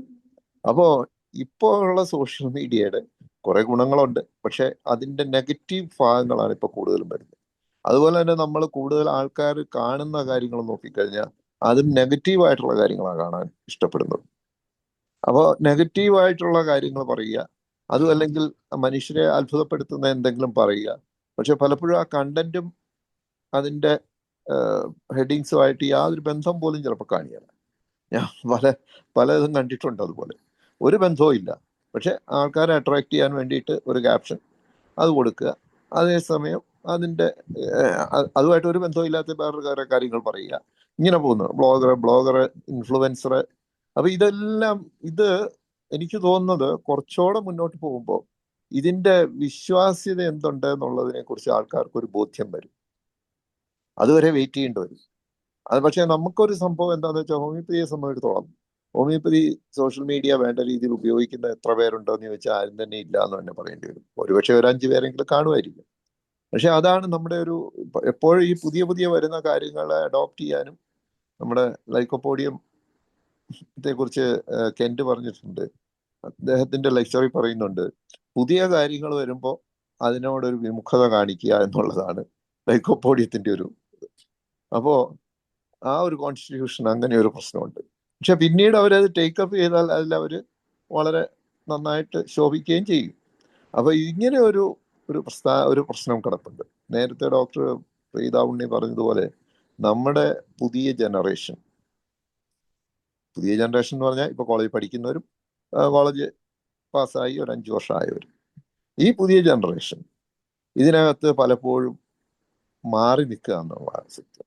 1, 2, 4 പേര് ഒഴിച്ചാൽ അവര് പാസ്സായി ഇറങ്ങുമ്പോൾ ഈ പറയുന്ന വൈദ്യശാസ്ത്രത്തിന് അല്പം കുറെ പേരെങ്കിലും വിട്ടുപോകുന്നുണ്ട്. പക്ഷെ വിട്ടുപോയവർ ചിലരൊക്കെ തിരിച്ചു വരുന്നുണ്ട്. അതാണ് അതിൻ്റെ. കാരണം അവർക്കൊരു ഫേവറബിൾ ആയിട്ടുള്ള ഒരു സോയിൽ വരുമ്പോൾ അല്ലെങ്കിൽ അത് ഫേവറബിൾ ആയിട്ടുള്ള ഒരു സിറ്റുവേഷൻ വരുമ്പോൾ അവർ തിരിച്ചും വരുന്നുണ്ട്. പക്ഷെ ഇതുകൊണ്ടൊക്കെ എന്താ സംഭവിക്കണമെന്ന് വെച്ചാൽ, നമ്മുടെ യങ് ജനറേഷൻ അവരുടെ ഒരു ഇമ്പാക്റ്റ്, അവരുടെ ഒരു ഇൻഫ്ലുവൻസ് സോഷ്യൽ മീഡിയയിൽ വരുന്നില്ല എന്നുള്ളതാണ്. പലപ്പോഴും നമ്മൾ നോക്കിയാൽ ഈ സോഷ്യൽ മീഡിയയിൽ ഏറ്റവും അധികം ഇമ്പാക്റ്റ് ഉണ്ടാക്കുന്നത് യുവജനങ്ങളാണ്. അവരാണ് ഇതിനെ ഏറ്റവും അധികം ഉപയോഗിക്കുന്നത്. അതിന്റെ എല്ലാ കാര്യങ്ങളും അറിയാം. അവർക്ക് റീലുകൾ ഉണ്ടാക്കി ഇറക്കുക, ഇതെല്ലാം അറിയാവുന്നവരാണ്. പഴയ ജനറേഷൻ അല്ല. പക്ഷെ പുതിയ ജനറേഷന് ഇപ്പൊ നമ്മുടെ IFPH തന്നെ നോക്കിക്കഴിഞ്ഞാൽ, ഇന്നിവിടെയുള്ള ആൾക്കാരെ നോക്കിക്കഴിഞ്ഞാൽ ഇത് ഒരു പഴയ ജനറേഷൻ ഡോക്ടേഴ്സാണ് കൂടുതൽ എന്നുള്ളത് നമുക്ക് കാണാൻ കഴിയും, ഏത് ടോപ്പിക്ക് വെച്ചാലും. അപ്പൊ ആ ഒരു യങ് ജനറേഷൻ്റെ ഇടയിൽ ഇതിനോടുള്ള ഒരു താല്പര്യമില്ലായ്മയാണ് ഇതിനകത്ത് നമ്മൾ നേരിടുന്ന ഏറ്റവും വലിയ ഒരു പ്രശ്നം. പിന്നെ നമുക്ക് അറിയാം, ഹോമിയോപ്പതി സോഷ്യൽ മീഡിയ എന്ന് പറയുമ്പോൾ ഈ ഹോമിയോപ്പതിയെ ഇന്ന് ആർക്കും ആക്രമിക്കാവുന്ന ഒരു വൈദ്യശാസ്ത്രമായി മാറിയിട്ടുണ്ട്. ഇതൊരു ഹോബിയായിട്ട് ഏറ്റെടുത്തിട്ടുള്ളവരുണ്ട്. ഒരു ഡോക്ടർ, നമ്മൾ സോഷ്യൽ മീഡിയ നോക്കിയാൽ ഒരു 5 or 6 പേരെ ഇത് ചെയ്യുന്നുള്ളൂ. ബാക്കി ആർക്കും ഇത്ര വലിയ പ്രശ്നങ്ങളൊന്നുമില്ല. പക്ഷേ ഈ 5-6 പേര്, അതിലൊരാള് ഹോമിയോപ്പതിക്കാരൻ തന്നെയായിരുന്നു, റെക്സോ ഹോമിയോപ്പതി എന്നൊക്കെ പറയുന്നു. അദ്ദേഹം ഏതാണ്ട് 4 ക്ലിനിക്ക് വിട്ടു, 4 പ്രാവശ്യം കല്യാണവും കഴിച്ചു എന്നുള്ളതാണ് അവസ്ഥ. അപ്പൊ അദ്ദേഹമൊക്കെ ഇറങ്ങിയിരിക്കുന്നത് ഇതിന്റെ പിന്നിൽ വല്ല ഫണ്ടിങ് ഉണ്ടോ എന്നൊക്കെ നമ്മൾ ചിന്തിക്കേണ്ടിയിരിക്കുന്നു. കാരണം പല കാര്യങ്ങളിലും ഞാൻ ഈ പറഞ്ഞതുപോലെ, നേരത്തെ പറഞ്ഞതുപോലെ, ഒരാളൊരിക്കൽ, ഇപ്പോഴും അവരുണ്ട്, അവരൊരു ഇതിറക്കിക്കൊണ്ടിരുന്നു. ഹെൽത്തിനെ സംബന്ധിച്ചിടത്തോളം അദ്ദേഹം പൂർണ്ണമായും അലോപ്പതി. അദ്ദേഹം മരുന്ന് വാങ്ങിക്കാൻ വരുന്നത് എൻ്റെ അടുത്താണ്. അസുഖം വന്ന. പക്ഷെ അലോപ്പതിക്ക് വേണ്ടിയിട്ടാണ് ഇപ്പൊ പൂർണ്ണമായി ജോലി ചെയ്യുന്നത്. അപ്പൊ അദ്ദേഹത്തോട് ചോദിച്ചപ്പോൾ പറഞ്ഞു അദ്ദേഹത്തെ വിലക്കെടുത്തിരിക്കുകയാണ്. ഞാൻ ഒറ്റയ്ക്ക് ഇത് കൊണ്ടുനടക്കാനേക്കാളും സൗകര്യം ഇങ്ങനെ റെഗുലറായിട്ട് അദ്ദേഹത്തിന് ഒരു ഇൻകം കിട്ടുമെങ്കിൽ പിന്നെ അതിനു വേണ്ടി നടക്കണമല്ലേ നല്ലതെന്ന് വിചാരിച്ച് ഞാൻ നടക്കുകയാണ്. അപ്പൊ ഇൻകം കിട്ടുന്നുള്ളത് കൊണ്ടാണ് ഞാൻ അതിൽ പോയെന്നാണ് അദ്ദേഹം ഇപ്പൊ പല ഹോസ്പിറ്റലുകളിലെയും ഡോക്ടർമാരുടെ ഒരു പ്രൊമോട്ടറായിട്ട് മാറിയിട്ടുണ്ട്. പക്ഷെ അദ്ദേഹത്തിന്റെ ഫാമിലിക്ക് അസുഖം വന്നു കഴിഞ്ഞാൽ നമ്മുടെ അടുത്ത് തന്നെയാണ് വരുന്നത്. അപ്പൊ ഇങ്ങനെയൊക്കെയുള്ള വൈരുദ്ധ്യങ്ങൾ ഇതിനകത്തുണ്ട് ഓരോരുത്തരുടെയും. അപ്പോ നമ്മൾ മനസ്സിലാക്കേണ്ട ഒരു കാര്യം, നമ്മളുടെ യങ് ജനറേഷനെ കുറച്ചുകൂടി ആക്റ്റീവായിട്ട് ഇതിലേക്ക് വരുത്തണം. അതേപോലെ തന്നെ നമ്മുടെ വൈദ്യശാസ്ത്രം കൊണ്ട് എന്തെല്ലാം പ്രയോജനം കിട്ടുന്നു എന്നുള്ളത് ആരും അധികം അറിയുന്നില്ല. കാരണം നേരത്തെ ഡോക്ടർ പറഞ്ഞ പോലെ അതിന് മരുന്നുണ്ടോ ഇതിന് മരുന്നുണ്ടോ എന്ന് ചോദിച്ചൊക്കെ ആൾക്കാർ വരുന്നു. അപ്പൊ ഇത് നമ്മൾ അതിന്റെ പ്രാധാന്യം അറിഞ്ഞുകൊണ്ട് തന്നെ അത് കുറെ കൂടി സീരിയസ് ആയിട്ട് ടേക്കപ്പ് ചെയ്യണം. കാരണം പുതിയ പുതിയ കാര്യങ്ങളിലേക്കാണ് ലോകം പോയിക്കൊണ്ടിരിക്കുന്നത്. ഇനിയിപ്പോൾ ആർട്ടിഫിഷ്യൽ ഇന്റലിജൻസ് വരും. ആർട്ടിഫിഷ്യൽ ഇന്റലിജൻസിന്റെ തുടക്കം വന്നപ്പോൾ തന്നെ നമുക്കറിയാം ഇപ്പൊ പലർക്കും ജോലി നഷ്ടപ്പെട്ടുകൊണ്ടിരിക്കുകയാണ്. അത് സോഷ്യൽ മീഡിയയിൽ വലിയ ഈ എഐയും സോഷ്യൽ മീഡിയയും അതിൽ വലിയ ഇൻഫ്ലുവൻസസ് ഉണ്ട്, മാറ്റങ്ങൾ വരുത്തുന്നുണ്ട്. എഐ വന്നപ്പോൾ നമ്മളിപ്പോ ഒരു യൂട്യൂബിൽ ഒരു സംഗതി കണ്ടു കഴിഞ്ഞാൽ അതിനകത്ത് പിന്നെ യൂട്യൂബ് ഓൺ ചെയ്യുമ്പോൾ അതിന് സിമിലർ ആയിട്ടുള്ള കാര്യങ്ങൾ മുഴുവൻ വരികയാണ്. അപ്പൊ ഈ ആർട്ടിഫിഷ്യൽ ഇന്റലിജൻസ് കൊണ്ട് ഒരുപക്ഷെ നമ്മളുടെ ചിന്തകളും നമ്മളുടെ പ്രവൃത്തികളും എല്ലാം കൃത്യമായിട്ട് അവർ അറിയുന്നുണ്ട് എന്നുള്ളതാണ് അതിന്റെ വസ്തുത. നമുക്ക് ഏത് ഫീൽഡിലാണ് എന്ത് മേഖലകളാണ് നമുക്ക് താല്പര്യമുള്ളത് എന്നൊക്കെ കൃത്യമായിട്ട് ഈ ആർട്ടിഫിഷ്യൽ ഇന്റലിജൻസ് വഴി അറിയുന്നുണ്ടെന്ന് തോന്നുന്നു. അതേപോലെ തന്നെയാണ് വാർത്തകൾ മറച്ചു വെക്കുക. ഇപ്പൊ നമുക്കറിയാം കേരളത്തില് അവയവ കച്ചവടം എൻഫോഴ്സ്മെന്റ് ഡയറക്ടറേറ്റും ഒക്കെ വന്നു. പക്ഷെ ഒരിടത്ത് പോലും ഏത് ആശുപത്രിയാണെന്ന് പറയാൻ സോഷ്യൽ മീഡിയയിൽ ആരും തയ്യാറാകുന്നില്ല. കാരണം അവർ ഭയത്തിലാണ്. നമുക്കറിയാം ആരൊക്കെയാണെന്ന്, പക്ഷെ അത് പറയാൻ ഒരു പത്രക്കാരും തയ്യാറല്ല. കാരണം അവരുടെ അഡ്വർടൈസ്മെന്റും അവരുടെ ഒരു സോഴ്സ് ഓഫ് ഇൻകവും ഇവരാണ്. അപ്പൊ അതുകൊണ്ട് ആ അവയവ കച്ചവടം നടത്തിയ ആശുപത്രിക്കാരുടെ പേരുകളൊന്നും പുറത്തു വരുന്നില്ല. പക്ഷെ ജനത്തിന് മുഴുവൻ ഇപ്പോൾ ഏതാണ്ട് മനസ്സിലായിക്കൊണ്ടിരിക്കുകയാണ് ഒരു രീതിയിൽ അല്ലെങ്കിൽ ഒരു രീതി. അതും സോഷ്യൽ മീഡിയയിലും ഇത് തന്നെയാണ് സംഭവിക്കുന്നത്. സോഷ്യൽ മീഡിയയിലും പലർക്കും കാര്യങ്ങൾ പറയാൻ ഭയമുള്ളവരുണ്ട്. അപ്പൊ അതുകൊണ്ട് തന്നെ സത്യസന്ധമായി വരുന്നില്ല. അപ്പൊ അവിടെയെല്ലാം വരുന്ന ഒരു കാര്യം എന്താ വെച്ചാൽ രോഗങ്ങളെ കുറിച്ചുള്ള മനുഷ്യന്റെ അറിവുകളിൽ ശരിയല്ലാത്ത അറിവുകൾ ഇഷ്ടം പോലെ വരുന്നുണ്ട്. അതിന് ഒത്തിരി അത് മാത്രം ഇങ്ങനെ കൊണ്ടു നടക്കുകയാണ്. അപ്പൊ നമുക്ക് ഒരു വിദ്യാഭ്യാസവും ആ മേഖലയിൽ ഇല്ലെങ്കിൽ പോലും ഈ സോഷ്യൽ മീഡിയ ഉപയോഗിച്ച് പല രീതിയിലുള്ള ഇതുകൾ നടക്കുന്നുണ്ട്. ഞാൻ പല രോഗികളോടും ചോദിക്കുന്നുണ്ട്, ഇത് ഏത് ഡോക്ടറാണ് സോഷ്യൽ മീഡിയയിൽ ഇത് പറഞ്ഞത്? അത് ഡോക്ടറൊന്നും അല്ല, ഒരു ലേഡി പറഞ്ഞു, അല്ലെങ്കിൽ ഒരു പുരുഷൻ പറഞ്ഞു എന്നൊക്കെ പറയും. അപ്പൊ അവർക്ക് എന്താണ് ഇതിനകത്ത് ബന്ധം? അപ്പൊ അവിടെയാണ് സോഷ്യൽ മീഡിയയുടെ പ്രശ്നം. ഇതിനെന്തെങ്കിലും നിയമങ്ങൾ ഉണ്ടായേ പറ്റൂ. കാരണം ഒരു ഉത്തരവാദിത്വം ഇല്ലാതെ എന്തും വിളിച്ചു പറയാവുന്ന ഒരു വേദിയായിട്ട് ഇത് മാറിക്കൊണ്ടിരിക്കുകയാണ്. അതിലെ നെഗറ്റീവ് കാണാനാണ് ആൾക്കാർക്ക് കൂടുതലും താല്പര്യവും.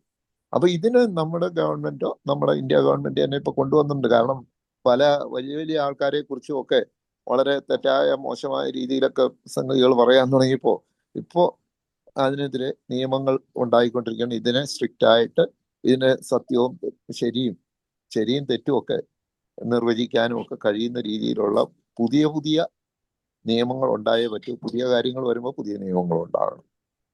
എങ്കിൽ മാത്രമേ ഇത് ഒരു നല്ല രീതിയിലേക്ക് ഇതിന്റെ പോസിറ്റീവ് സൈഡുകൾ ജനങ്ങൾക്ക് പ്രയോജനപ്പെടുകയും ആ രീതിയിലേക്ക് ഇത് മാറ്റാൻ സാധിക്കുകയുള്ളൂ. പക്ഷെ ഇപ്പൊ കൂടുതലും നടക്കുന്നത് നെഗറ്റീവ് പബ്ലിസിറ്റി, നെഗറ്റീവായിട്ടുള്ള കാര്യങ്ങൾ, അതല്ലെങ്കിൽ അഡ്വർടൈസ്മെന്റ്, അതൊക്കെയാണ് ഇന്ന് നടന്നുകൊണ്ടിരിക്കുന്നത്.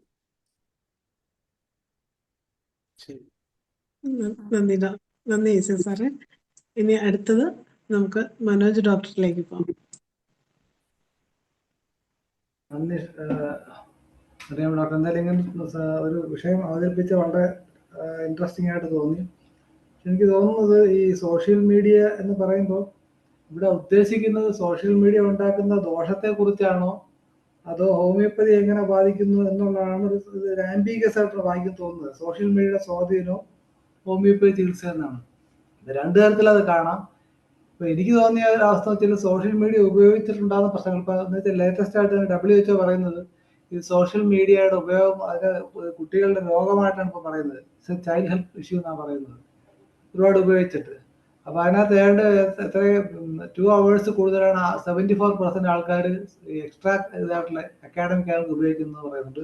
അതുപോലെ ആങ്സൈറ്റി, ഡിപ്രഷൻ, പുവർ കോൺസെൻട്രേഷൻ, അങ്ങനെ ഒരുപാട് കാര്യങ്ങൾ പറയുന്നു. പിന്നെ ഈ അതുപോലെ തന്നെ ഫിസിക്കൽ എക്സർഷൻ, കായികമായിട്ട് എന്തെങ്കിലും ജോലി ചെയ്യാനുള്ള താല്പര്യക്കുറവ്, അതിലൂടെ മറ്റു അസുഖങ്ങളിലേക്ക് പോകാം. അപ്പൊ തലവേദന ഉണ്ടാക്കുന്നു, ഉറക്കക്കുറവ് ഉണ്ടാക്കുന്നുണ്ട്, ഈവൻ സൂയിസൈഡൽ ഡിസ്പോസിഷൻ വരെ ഉണ്ടാക്കുന്നുണ്ട്. അപ്പൊ അതുകൊണ്ട് ഇപ്പൊ ഓസ്ട്രേലിയ അടുത്ത കാലത്ത് ഒരു നിയമം കൊണ്ടുവരുന്നുണ്ടായില്ല, 16 വയസ്സിന് താഴെയുള്ള കുട്ടികൾ ഇത് ഉപയോഗിക്കാൻ പാടില്ല എന്നുള്ളത്. ഇന്ത്യയിൽ തന്നെ ആന്ധ്രാപ്രദേശ്, കർണാടക, ഗോവ ഈ സംസ്ഥാനങ്ങളും സിമിലർ ആയിട്ടുള്ള നിയമങ്ങൾക്ക് രൂപം നൽകിയിട്ടുണ്ട്. കേരളം താമസം ചെയ്യും. അപ്പൊ ആ ഒരു വശമാണ് ചർച്ച ചെയ്യുന്നതാണ് ഞാൻ എൻ്റെ ഒരു ധാരണയായിരുന്നു. പക്ഷെ ജോസ് ഐസക് സാർ പറഞ്ഞപ്പോഴാണ് മറ്റു വശത്തെ കുറിച്ച് ചിന്തിക്കാനാണ് വന്നത്. എന്തായാലും നമുക്ക് ഈ വശം കൂടി ചിന്തിക്കേണ്ടതല്ലേ, ഇതുകൊണ്ട് ഹോമിയോപ്പതിക്ക് എന്ത് ചെയ്യാൻ കഴിയുന്നുള്ളത്. അപ്പം പീഡിയാട്രിക്സ് ഡിപ്പാർട്ട്മെന്റ്, ഹോമിയോപ്പതി പീഡിയാട്രിക്സ് ഉണ്ട്. അപ്പം ഇത്തരം കേസുകളിലൊക്കെ സ്കൂളുകളായിട്ട് ബന്ധപ്പെട്ട് ഇത്തരം ബുദ്ധിമുട്ടുകൾക്ക് എന്തൊക്കെ ഒരു മെഡിസിനൽ സൊല്യൂഷൻ കൊടുക്കാനാണ് ചിന്തിക്കുക.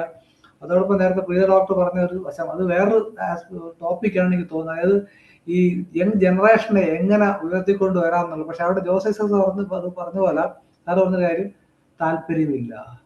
പച്ചയായ സത്യമാണ്, വളരെ പച്ചയായ സത്യമാണ്. നമ്മൾ എത്ര നിഷേധിച്ചിട്ടും കാര്യമില്ല. അവർ വേറെ ഏത് ലോകത്താണ്. എന്തെങ്കിലും താല്പര്യമുള്ളവർക്കല്ലേ പറ്റുള്ളൂ. ഒരു ചെറിയ വളരെ കുറച്ച്, എല്ലാവരും അങ്ങനെ നല്ല പറയുന്നത്, വളരെ മിടുക്കരായ ആൾക്കാരുണ്ടെങ്കിൽ കൂടി ബഹുഭൂരിപക്ഷം പേര്. കഴിഞ്ഞ ദിവസം ഒരു ഡോക്ടർ വളരെ വിഷമിച്ച് അദ്ദേഹത്തിനോട് പറയുകയുണ്ടായി, ആൾക്കൊരു മകള് അതുകൊണ്ട് ഒരു താല്പര്യമില്ല എന്ന് പറയുന്നത്. ഇവിടുത്തെ പ്രശസ്തമായ ഒരു കോളേജിൽ, എന്ന് അവര് പറയുന്ന കോളേജ്, ഞാൻ പറയില്ല, ഈ കോളേജിന്റെ ആൾക്കാരും അവിടെ പഠിച്ചവരും വലിയ കോളേജ് എന്ന് പറയുന്ന ഒരു കോളേജിൽ പഠിച്ച ഒരാളാണ്, പക്ഷേ നോ ഇൻട്രസ്റ്റ്. ഞാൻ ഇടയ്ക്ക് അവരെ വീട്ടിൽ വെച്ച് കണ്ടപ്പോഴും ഒരു സോഷ്യലൈസ്ഡ് ജീവിയാണെന്ന് തോന്നിയില്ല. ഈ ഒരു സോഷ്യൽ ജീവിയല്ല എങ്ങനെ ഒരു ഹോമിയോ ഡോക്ടർ ആവുന്നത്? ഈ പെരുമാറ്റ വൈകല്യം ഒരുപാട് പേർക്കുണ്ട്. പക്ഷെ എന്നിരുന്നാലും നമ്മൾ IFPHന് ഒരുപാട് പ്രശസ്തരായ വ്യക്തികളുടെ പ്രോഗ്രാമുകൾ നമ്മൾ റീലാക്കണം എന്ന് പറഞ്ഞ്, റീലാക്കിയാലും ചെയ്താലും ചെയ്തില്ലെങ്കിലും നമ്മുടെ എന്താ പറയുക, ഈ പ്രിയ ഡോക്ടർ പറഞ്ഞ ഐക്യത ഒരു പ്രധാന ഘടകം. മാത്രമല്ല പൈസ മുടക്കാനുള്ള സന്നദ്ധത ഉണ്ടാകണം. ഇതെല്ലാം കെട്ടിപ്പോയിന്ന് വെച്ചുകൊണ്ട് ഇങ്ങനെ ദാരിദ്ര്യത്തിരിക്കുകയാണ്. അപ്പൊ ഇപ്പം വേൾഡ് ഹെപ്പറ്റൈറ്റിസ് ഡേ വരുന്നുണ്ട്. ഇപ്പൊ സാധാരണക്കാരെന്താ അവരെന്താ ചെയ്യുന്നത്? 10 സപ്ലിമെന്റ് കൊടുക്കും, എന്നിട്ട് അതിന്റെ സാധ്യതയെ കുറിച്ച് കിട്ടും. അപ്പൊ കുറെ ഡോക്ടർമാർക്ക് അതിനെക്കുറിച്ച് രോഗികൾക്ക് അവയർനെസ് ഉണ്ടാവും. ഇപ്പൊ കഴിഞ്ഞ ദിവസം പത്രത്തിൽ ഏതൊരു ഹോട്ടലിൽ വെച്ചൊരു പരിപാടി നടത്തി, അവര് പൈസ മുടക്കി അവാർഡ് വാങ്ങിക്കുകയാണ്. അപ്പൊ കാണുമ്പോൾ തന്നെ അറിയാം, ഈ ആശുപത്രി ഉടമസ്ഥര് പത്രത്തിനെ വിളിച്ചിട്ട് ഒരു പ്രോഗ്രാം നടത്തി അവരുടെ കാശ് കൊടുത്ത് ഒരു അവാർഡ് അവർ തന്നെ വാങ്ങിക്കുകയാണ്. For the people, by the people, with the people. അപ്പൊ നമ്മളും ആ വഴി ചിന്തിക്കണം. പിന്നെ ഈ നാഷണൽ കൗൺസിലൊക്കെ ഒരു കുഴപ്പം കാണിക്കുന്നുണ്ട്. എന്തെങ്കിലും പരസ്യം കൊടുത്താൽ, ഹോമിയോപ്പതിക്കാർ പരസ്യം കൊടുത്താൽ വലിയ കുറ്റമാണ്. ഇവിടെ 300 ദിവസം 300 രൂപയ്ക്ക് ചികിത്സ നടത്താമെന്നും ഹാർട്ട് സർജറി ചെയ്യാമെന്നും കീറി വെക്കാമെന്നൊക്കെ പറഞ്ഞ് ഒരുപാട് പരസ്യങ്ങൾ കേരളത്തിൽ മൊത്തമുണ്ട്. ഏതെങ്കിലും ICMR എന്തെങ്കിലും നടപടി എടുത്തിട്ടുണ്ടോ? ISMക്കാർ എടുത്തിട്ടുണ്ടോ? പല ഇതിന് ബ്രീത്തീസി കുറെ പരസ്യങ്ങളുണ്ട്. ഏതെങ്കിലും ഒരു ഹോമിയോ ഡോക്ടർ ഒരു പരസ്യം കൊടുത്തു കഴിഞ്ഞാൽ അത് ഭയങ്കര കുറ്റമാണ്. അപ്പൊ നമ്മളുടെ ഈ ഒരു ഇൻഫീരിയർ കോംപ്ലക്സ് മാറി നന്നാവാൻ നമ്മൾ ശ്രമിച്ചാൽ മാത്രമേ പറ്റുള്ളൂ. പ്രിയ ഡോക്ടർ പറഞ്ഞ പോലെ ഐക്യം, ഈ പറഞ്ഞ ഒരുമയുടെ വിളക്കമേലും കിടക്കാന്നുള്ളതാണ്. പക്ഷെ ഒരു കാരണവശാലും നടക്കില്ല. ഇത് പേഴ്സണലൈസ്ഡ് മെഡിസിൻ പോലെയാണ്. എല്ലാവരും ഭയങ്കര സംഭവങ്ങളാണ്. ഇപ്പൊ തന്നെ മുമ്പൊരു സംഘടന നമ്മുടെ ഇസ്മായിൽ സൈഡ് സാറിന്റെ ആനുകൂല്യത്തിലാണ് രാജ്ഭവന് കയറി പറ്റിയത്. അവസാനം സാറിന്റെ പേര് വെക്കാതെ മറ്റു ചിലരും ഞങ്ങളും എന്ന് പറഞ്ഞുകൊണ്ട്, പണ്ടല്ലോ ഓന്തിന്റെ R ബാലകൃഷ്ണൻ പറയായിരുന്നു, ഓന്ത് മറ്റേ ഇതുണ്ടല്ല മുതലയുടെ മുകളിൽ കയറുന്നത്, എന്നിട്ട് റീം പഠിക്കുകയാണ്, ഞാനും മുതലമ്മാച്ചനും കൂടെ ആടിനെ തിന്നത് എന്ന് പറയുന്ന പോലെ കുറെ ആൾക്കാരുണ്ട്, നമുക്കറിയാം. അപ്പോ ഇത് എങ്ങനെ മാറും എനിക്കറിയില്ല. ഒരു കാരണം ദാരിദ്ര്യമാണ്. ദാരിദ്ര്യം മാറി വന്നാൽ ഇത് മാറും. ആദ്യം വേണ്ടത് ദാരിദ്ര്യം മാറാനുള്ള ഉറപ്പ് ആലോചിക്കുക. വളരെ നന്ദി. നന്ദി മനോജ് ഡോക്ടറെ. ഇനി അടുത്തതായിട്ട് അശോക് കുമാർ ഡോക്ടർ ഉണ്ടല്ലോ. അശോക് കുമാർ ഡോക്ടർ. എല്ലാവർക്കും നമസ്കാരം. ഈ വിഷയത്തെക്കുറിച്ച് ഒത്തിരി കാര്യങ്ങൾ പറയാനൊന്നും എനിക്കറിയില്ല. സോഷ്യൽ മീഡിയ കേൾക്കുന്നുണ്ടല്ലോ അല്ലേ? കേൾക്കുന്നുണ്ട്. ഓക്കെ. സോഷ്യൽ മീഡിയ ഇന്ന് നമ്മുടെ സമൂഹത്തെ നല്ല രീതിയിൽ സ്വാധീനിക്കുന്ന ഒരു മാധ്യമമാണ്. ഇല്ലെങ്കിൽ പല മാധ്യമങ്ങളും നമ്മളെ നല്ല രീതിയിൽ സ്വാധീനിക്കുന്നുണ്ട്. ജോസ് ഐസക് സാർ പറഞ്ഞതുപോലെ നെഗറ്റീവായിട്ട് ഒരുപാട് പ്രശ്നങ്ങളുണ്ട്, പോസിറ്റീവ് വശങ്ങളുമുണ്ട്. അതുപോലെ ഹോമിയോപ്പതി ഡോക്ടർമാർ സോഷ്യൽ മീഡിയ കാര്യമായി പ്രയോജനപ്പെടുത്തി തുടങ്ങിയിട്ടില്ല. എന്നാലും ഇപ്പോൾ ചിലരെങ്കിലും സോഷ്യൽ മീഡിയയിലേക്ക് അവരുടെ കേസസും അവരുടെ പ്രവർത്തന മേഖലയൊക്കെ വരുന്നുണ്ട്. എനിക്ക് ആദ്യം പറയാനുള്ളത്, ഹോമിയോപ്പതിയെക്കുറിച്ച് വളരെ തെറ്റായ പല പ്രചരണങ്ങളും, അത് ഒരു ബേസും ഇല്ലാത്ത പ്രചരണങ്ങൾ സോഷ്യൽ മീഡിയയിലൂടെ വരികയും അത് ധാരാളം ജനങ്ങൾ വിശ്വസിക്കുകയും ചെയ്യുന്ന ഒരു സാഹചര്യമുണ്ട്.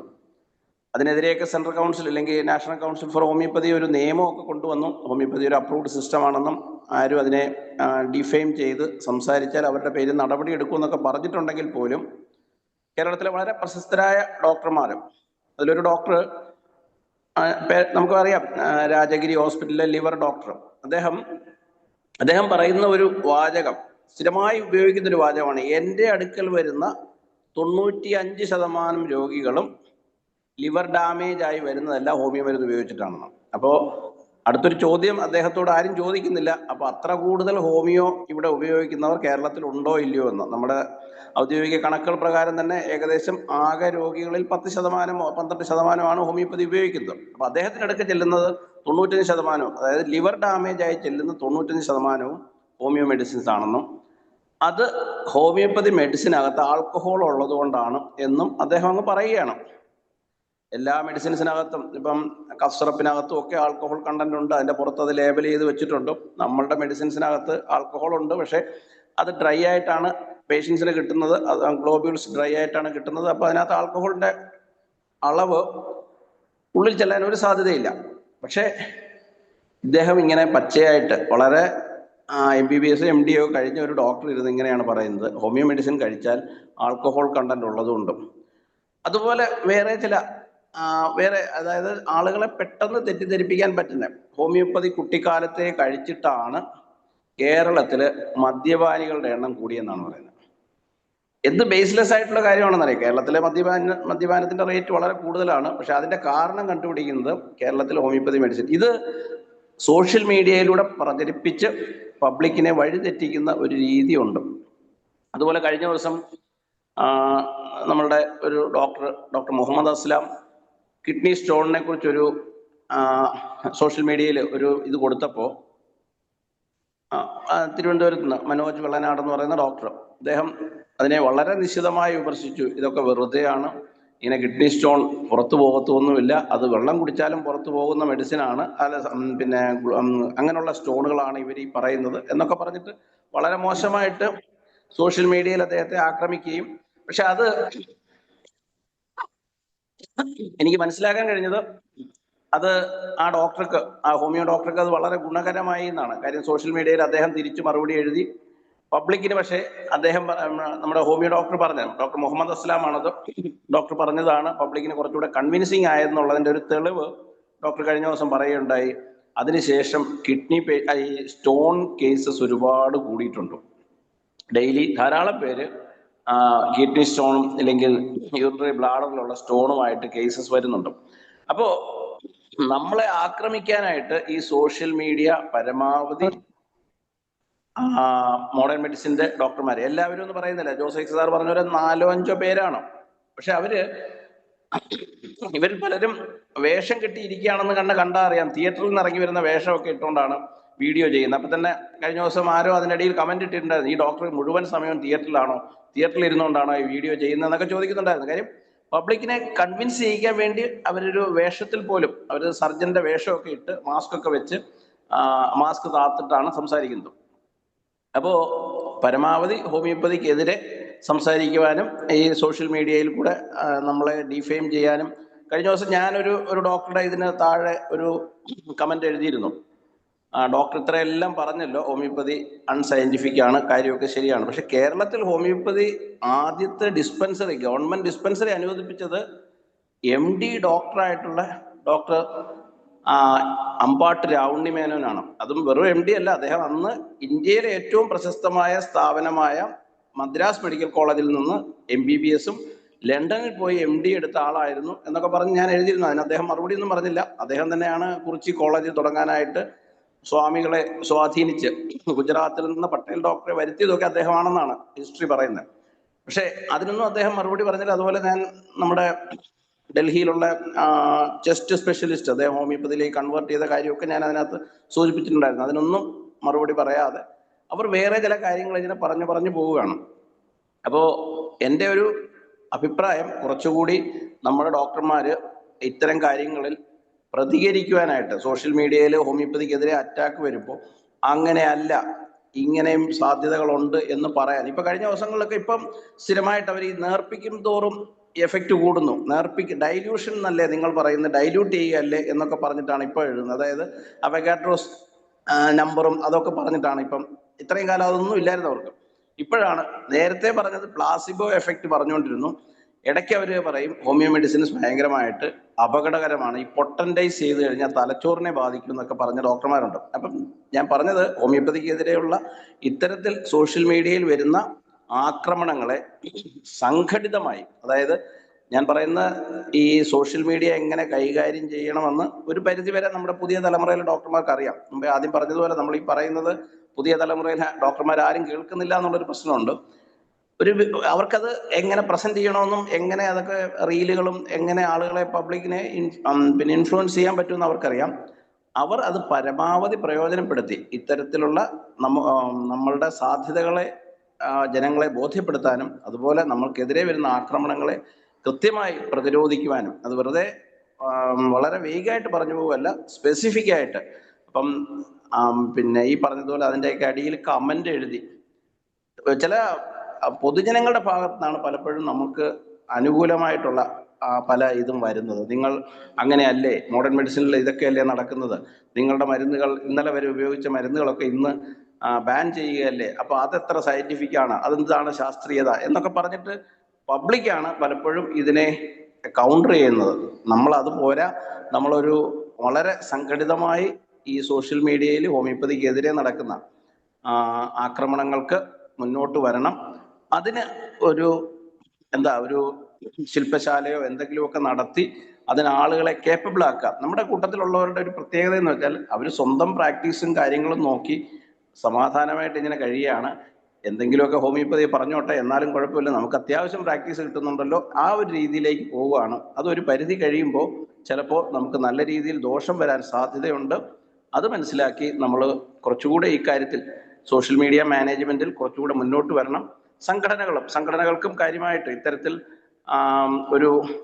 ഇപ്പം NCHന്റെ പുതിയ ഉത്തരവ് പ്രകാരം ഹോമിയോപ്പതിയെ ഡിഫെയിം ചെയ്യുന്ന ഒരു മാറ്റർ ആണെന്ന് കണ്ടു കഴിഞ്ഞാൽ അത് കൃത്യമായിട്ട് അതിന് പരാതിപ്പെടാനുള്ള സംവിധാനങ്ങളുണ്ട്. അത് പരാതിപ്പെടുകയും അവർക്കെതിരെ നടപടി എടുക്കാനുള്ള ഒരു നീക്കം നടത്തുകയെങ്കിലും ഒരു കുറഞ്ഞ പക്ഷം അവരെ ഒന്ന് വിളിച്ചു വരുത്തിയാൽ, നമ്മൾ അക്കാര്യത്തിൽ നമ്മളെക്കാൾ കുറച്ചുകൂടെ മുന്നിലാണ് ആയുർവേദ ഡോക്ടർമാര്. കാര്യം അവര് ഈ പറഞ്ഞ ലിവർ ഡോക്ടർക്കെതിരെ, ഇപ്പൊ അദ്ദേഹം അതുകൊണ്ടാണെന്ന് തോന്നുന്നു ആയുർവേദക്കാർക്കെതിരെ കാര്യമായി പറയുന്നില്ല. ആയുർവേദത്തിന്റെ അരിഷ്ടവും ആസവവും കഴിച്ചിട്ടാണ് ലിവർ പോയതെന്ന് ആദ്യം പറഞ്ഞുകൊണ്ടിരുന്ന അദ്ദേഹം ഇപ്പൊ അവരെ അങ്ങനെ ആക്രമിക്കാത്തത് ഒരു പക്ഷേ അവരുടെ ഭാഗത്തു നിന്ന് ചില നീക്കങ്ങൾ ഉണ്ടായതുകൊണ്ടാണെന്ന് ഞാൻ കരുതുന്നു. അപ്പൊ അതുപോലെ നമ്മളും കുറച്ചുകൂടി വിജിലന്റ് ആകുകയും സംഘടനകൾ ഇക്കാര്യങ്ങളിൽ കുറച്ച് ഇത്തരം കാര്യങ്ങൾ റിപ്പോർട്ട് കിട്ടിയാൽ ഉടൻ തന്നെ അതിനെതിരെ പ്രതികരിക്കാൻ ഇത് ചെയ്യുക. അത് സോഷ്യൽ മീഡിയയിൽ കൂടെ പ്രതികരിക്കുക, അല്ലാതെ നിയമപരമായും പ്രതികരിക്കുക. ഇതൊക്കെ ചെയ്തു കഴിഞ്ഞില്ലെങ്കിൽ ഒരു പക്ഷേ നമ്മളുടെ നിലനിൽപ്പ്, ഹോമിയോപ്പതി വളരുകയാണ്, ഹോമിയോപ്പതിക്ക് സാധ്യതകൾ ഒരുപാടുണ്ട്, ഇൻഫെർട്ടിലിറ്റി കേസുകളിലൊക്കെ സർക്കാർ സംവിധാനത്തിൽ തന്നെ ഇത്ര റിസൾട്ട് ഉണ്ടായിട്ടുണ്ട് എന്നൊക്കെ പറയുമ്പോഴും പുതിയ തലമുറയിലെ ഡോക്ടർമാർ, പുതിയ തലമുറയിലല്ല, മുമ്പും നല്ല പ്രാക്ടീസ് ഉണ്ടായിരുന്ന ഡോക്ടർമാരുടെ പ്രാക്ടീസിലൊക്കെ കാര്യമായ ഒരു ഇടിവ് നമ്മുടെ കോവിഡ് കാലത്തിന് ശേഷം ഉണ്ടായിട്ടുണ്ട്. ഒരുപാട് പിന്നെ നേട്ടങ്ങളൊക്കെ നമ്മൾ അവകാശപ്പെടുമ്പോഴും ആ ഒരു വസ്തുത നമ്മൾ മറക്കരുത് എന്ന് തന്നെയാണ് എനിക്ക് പറയാനുള്ളത്. പൊതുവിൽ ഇപ്പോൾ കോവിഡിന് ശേഷം, കോവിഡ് സമയത്ത് നമുക്ക് വലിയൊരു ഇത് കിട്ടി, ആഴ്സനിക് ആൽബം നമ്മൾ വിതരണം ചെയ്തു, ഇമ്മ്യൂൺ ബൂസ്റ്റർ എന്നൊക്കെ പറഞ്ഞാലും അതിനുശേഷം പൊതുവെ ഡോക്ടർമാരുടെ പ്രാക്ടീസിൽ ഇടിവാണ് സംഭവിച്ചിട്ടുള്ളത്. അതിന്റെ കാരണങ്ങൾ ഈ പറഞ്ഞതുപോലെ ഹോമിയോപ്പതിയുടെ ശാസ്ത്രീയതയ്ക്കെതിരെ, പ്രത്യേകിച്ച് നീറ്റ് റിസൾട്ട് വരുന്ന സമയത്ത്, MBBSന്റെയും BHMSന്റെയൊക്കെ അഡ്മിഷൻ നടക്കുന്ന സമയത്ത് അതിനൊക്കെ പിന്നിൽ വലിയ വലിയ കളികളുണ്ട്. ഒരു പക്ഷേ നിങ്ങളൊക്കെ ശ്രദ്ധിച്ചു കാണും, കഴിഞ്ഞ ആഴ്ചയിൽ നമ്മൾ തമ്മിൽ പരിപാടിയിൽ 24 ചാനലിൽ ഹോമിയോപ്പതിയും ആയുർവേദവും മോഡേൺ മെഡിസിനുമായിട്ടുള്ള ഒരു തർക്കമുണ്ടായിട്ട് തൊട്ടടുത്ത ദിവസം തന്നെയാണ് 24 ചാനലുകൾ തന്നെ പിന്നെ എറണാകുളത്ത് ഒരു എക്സ്പോ സംഘടിപ്പിക്കുന്നത്. അതായത് പുറത്തെ യൂണിവേഴ്സിറ്റികളിലേക്ക് ഉസ്ബെക്കിസ്ഥാനും കസാക്കിസ്ഥാനിലേക്കും ഒക്കെ MBBSകാരെ കുട്ടികളെ റിക്രൂട്ട് ചെയ്യുന്ന പ്രോഗ്രാം അവർ തന്നെ സംഘടിപ്പിക്കുന്നു. അപ്പം അതിൽ നിന്ന് മനസ്സിലാക്കണം, ആയുർവേദം ഹോമിയോ സയൻറ്റിഫിക് ആണ്, നിങ്ങൾക്ക് അത് ഇവിടെ പഠിക്കുന്ന ചിലവിൽ ഉസ്ബെക്കിസ്ഥാനിൽ പോയി MBBS പഠിക്കാം എന്ന് പറഞ്ഞു വെക്കുകയായിരുന്നു അതെന്നുള്ള കാര്യം നമുക്ക് മനസ്സിലാവും. കാര്യം അന്നത്തെ ആ ചർച്ച കണ്ടിട്ടുള്ളവർക്ക് മനസ്സിലാവും. ഹോമിയോപ്പതിക്ക് അനുകൂലമായ ഒരു കാര്യം പറഞ്ഞു വരുമ്പോൾ തന്നെ അതിൻ്റെ ആങ്കർ വിഷയം തിരിച്ചുവിടുന്നുണ്ടായിരുന്നു. നമുക്ക് അനുകൂലമാണെന്ന് തോന്നിക്കുമെങ്കിലും നമുക്ക് അനുകൂലമായ ഭാഗങ്ങളൊക്കെ ഒഴിവാക്കാനായിട്ട് ശ്രമിക്കുന്നുണ്ടായിരുന്നു എന്നുള്ള കാര്യം നമുക്ക് മനസ്സിലാവും. അപ്പം ഈ വൻകിട ഇതുപോലുള്ള ചാനലുകളെല്ലാം ഇവരെയാണ് സപ്പോർട്ട് ചെയ്യുന്നത്. കാര്യം അവരുടെ വരുമാനവും അവരുടെ നിലനിൽപ്പും ഒക്കെ ഇവരുടെ കയ്യിൽ നിന്നാണ്. ഒരുപാട് മെഡിക്കൽ രംഗത്തൊക്കെ ഉള്ള ഒരുപാട് പേരുടെ വൻകിടക്കാരുടെ ഇൻവെസ്റ്റ്മെൻറ്റ് ഈ സ്ഥാപനങ്ങളിലൊക്കെ ഉണ്ട് എന്നുള്ളതുകൊണ്ട് ഇവരിൽ നിന്നും നമുക്ക് കാര്യമായ ഒരു ആനുകൂല്യം കിട്ടില്ല. അപ്പോൾ നമ്മൾ സംഘടിതരായി ഒറ്റയ്ക്കും കൂട്ടായും ഇതിനെതിരെ ഒരു നീക്കം നടത്തിയെങ്കിൽ മാത്രമേ പിടിച്ചു നിൽക്കാൻ കഴിയുകയുള്ളൂ എന്നുള്ളതാണ് എൻ്റെ അഭിപ്രായം. പക്ഷേ നിർഭാഗ്യവശാൽ അങ്ങനെ ഒരു നീക്കം പലപ്പോഴും കാണുന്നില്ല എന്നുള്ളതാണ് സങ്കടം. Okay, thank you. നന്ദി ശോഭ ഡോക്ടറെ. ഇനി ധനേഷ് ഡോക്ടർ. ഈ വേദിയിൽ ഇങ്ങനെ ഒരു വിഷയം കഴിഞ്ഞ ഞാനും പ്രീത ഡോക്ടറും കൂടെയുള്ള ഒരു ചർച്ചയിൽ നിന്നാണ് ഉരുത്തിരിഞ്ഞത്. ഡോക്ടർ ഇങ്ങനെ പറഞ്ഞു, ഡോക്ടറെ എങ്ങനെയാണ് ഇപ്പോൾ പ്രാക്ടീസ് ഒക്കെ? ഞാൻ പറഞ്ഞു ഇപ്പോഴും വലിയ കുഴപ്പമില്ല, അതുപോലെയൊക്കെ തന്നെ ഉണ്ട്. അല്ല ഡോക്ടറെ, നമുക്ക് പൊതുവെ ഡോക്ടർമാരുടെ ഇടയിൽ പ്രാക്ടീസ് കുറഞ്ഞുകൊണ്ടിരിക്കുകയാണ്, അങ്ങനെയാണ് പൊതുവെ എല്ലാവരും പറയുന്നത്. അതെന്തായിരിക്കും കാരണം? ഈ സോഷ്യൽ മീഡിയയുടെ ഒരു എഫക്റ്റ് ആണോ? ഞാൻ പറഞ്ഞ് അതൊരു കാരണമാണ്. പക്ഷെ എന്നാൽ അതൊരു 100% കാരണമാണെന്ന് ചോദിച്ചാൽ അല്ല. കാരണം ഞാൻ എൻ്റെ അനുഭവത്തിൽ തന്നെ എൻ്റെ ട്രീറ്റ്മെൻറ്റ് തന്നെ ഉള്ള ഒരു ഫാമിലി ദൂരെയുള്ളവരാണ്. അതിലെ ഒരു കുട്ടി വലുതായി ഇപ്പോൾ സോഷ്യൽ മീഡിയയിൽ ഭയങ്കര ആക്റ്റീവാണ്. അപ്പോൾ അവർ നമ്മളെ ഹോമിയോപ്പതി വിരുദ്ധന്മാരുടെ ആരാധികയായിട്ട് മാറിയിരിക്കുകയാണ്. അപ്പം അതുകൊണ്ട് ഇപ്പം ഒരാൾ പോലും ആ വീട്ടിൽ ഹോമിയോപ്പതി മരുന്ന് കഴിക്കാൻ ആ കുട്ടി സമ്മതിക്കില്ല. കാരണം ഇത് തട്ടിപ്പാണ്, ഇത് മുഴുവൻ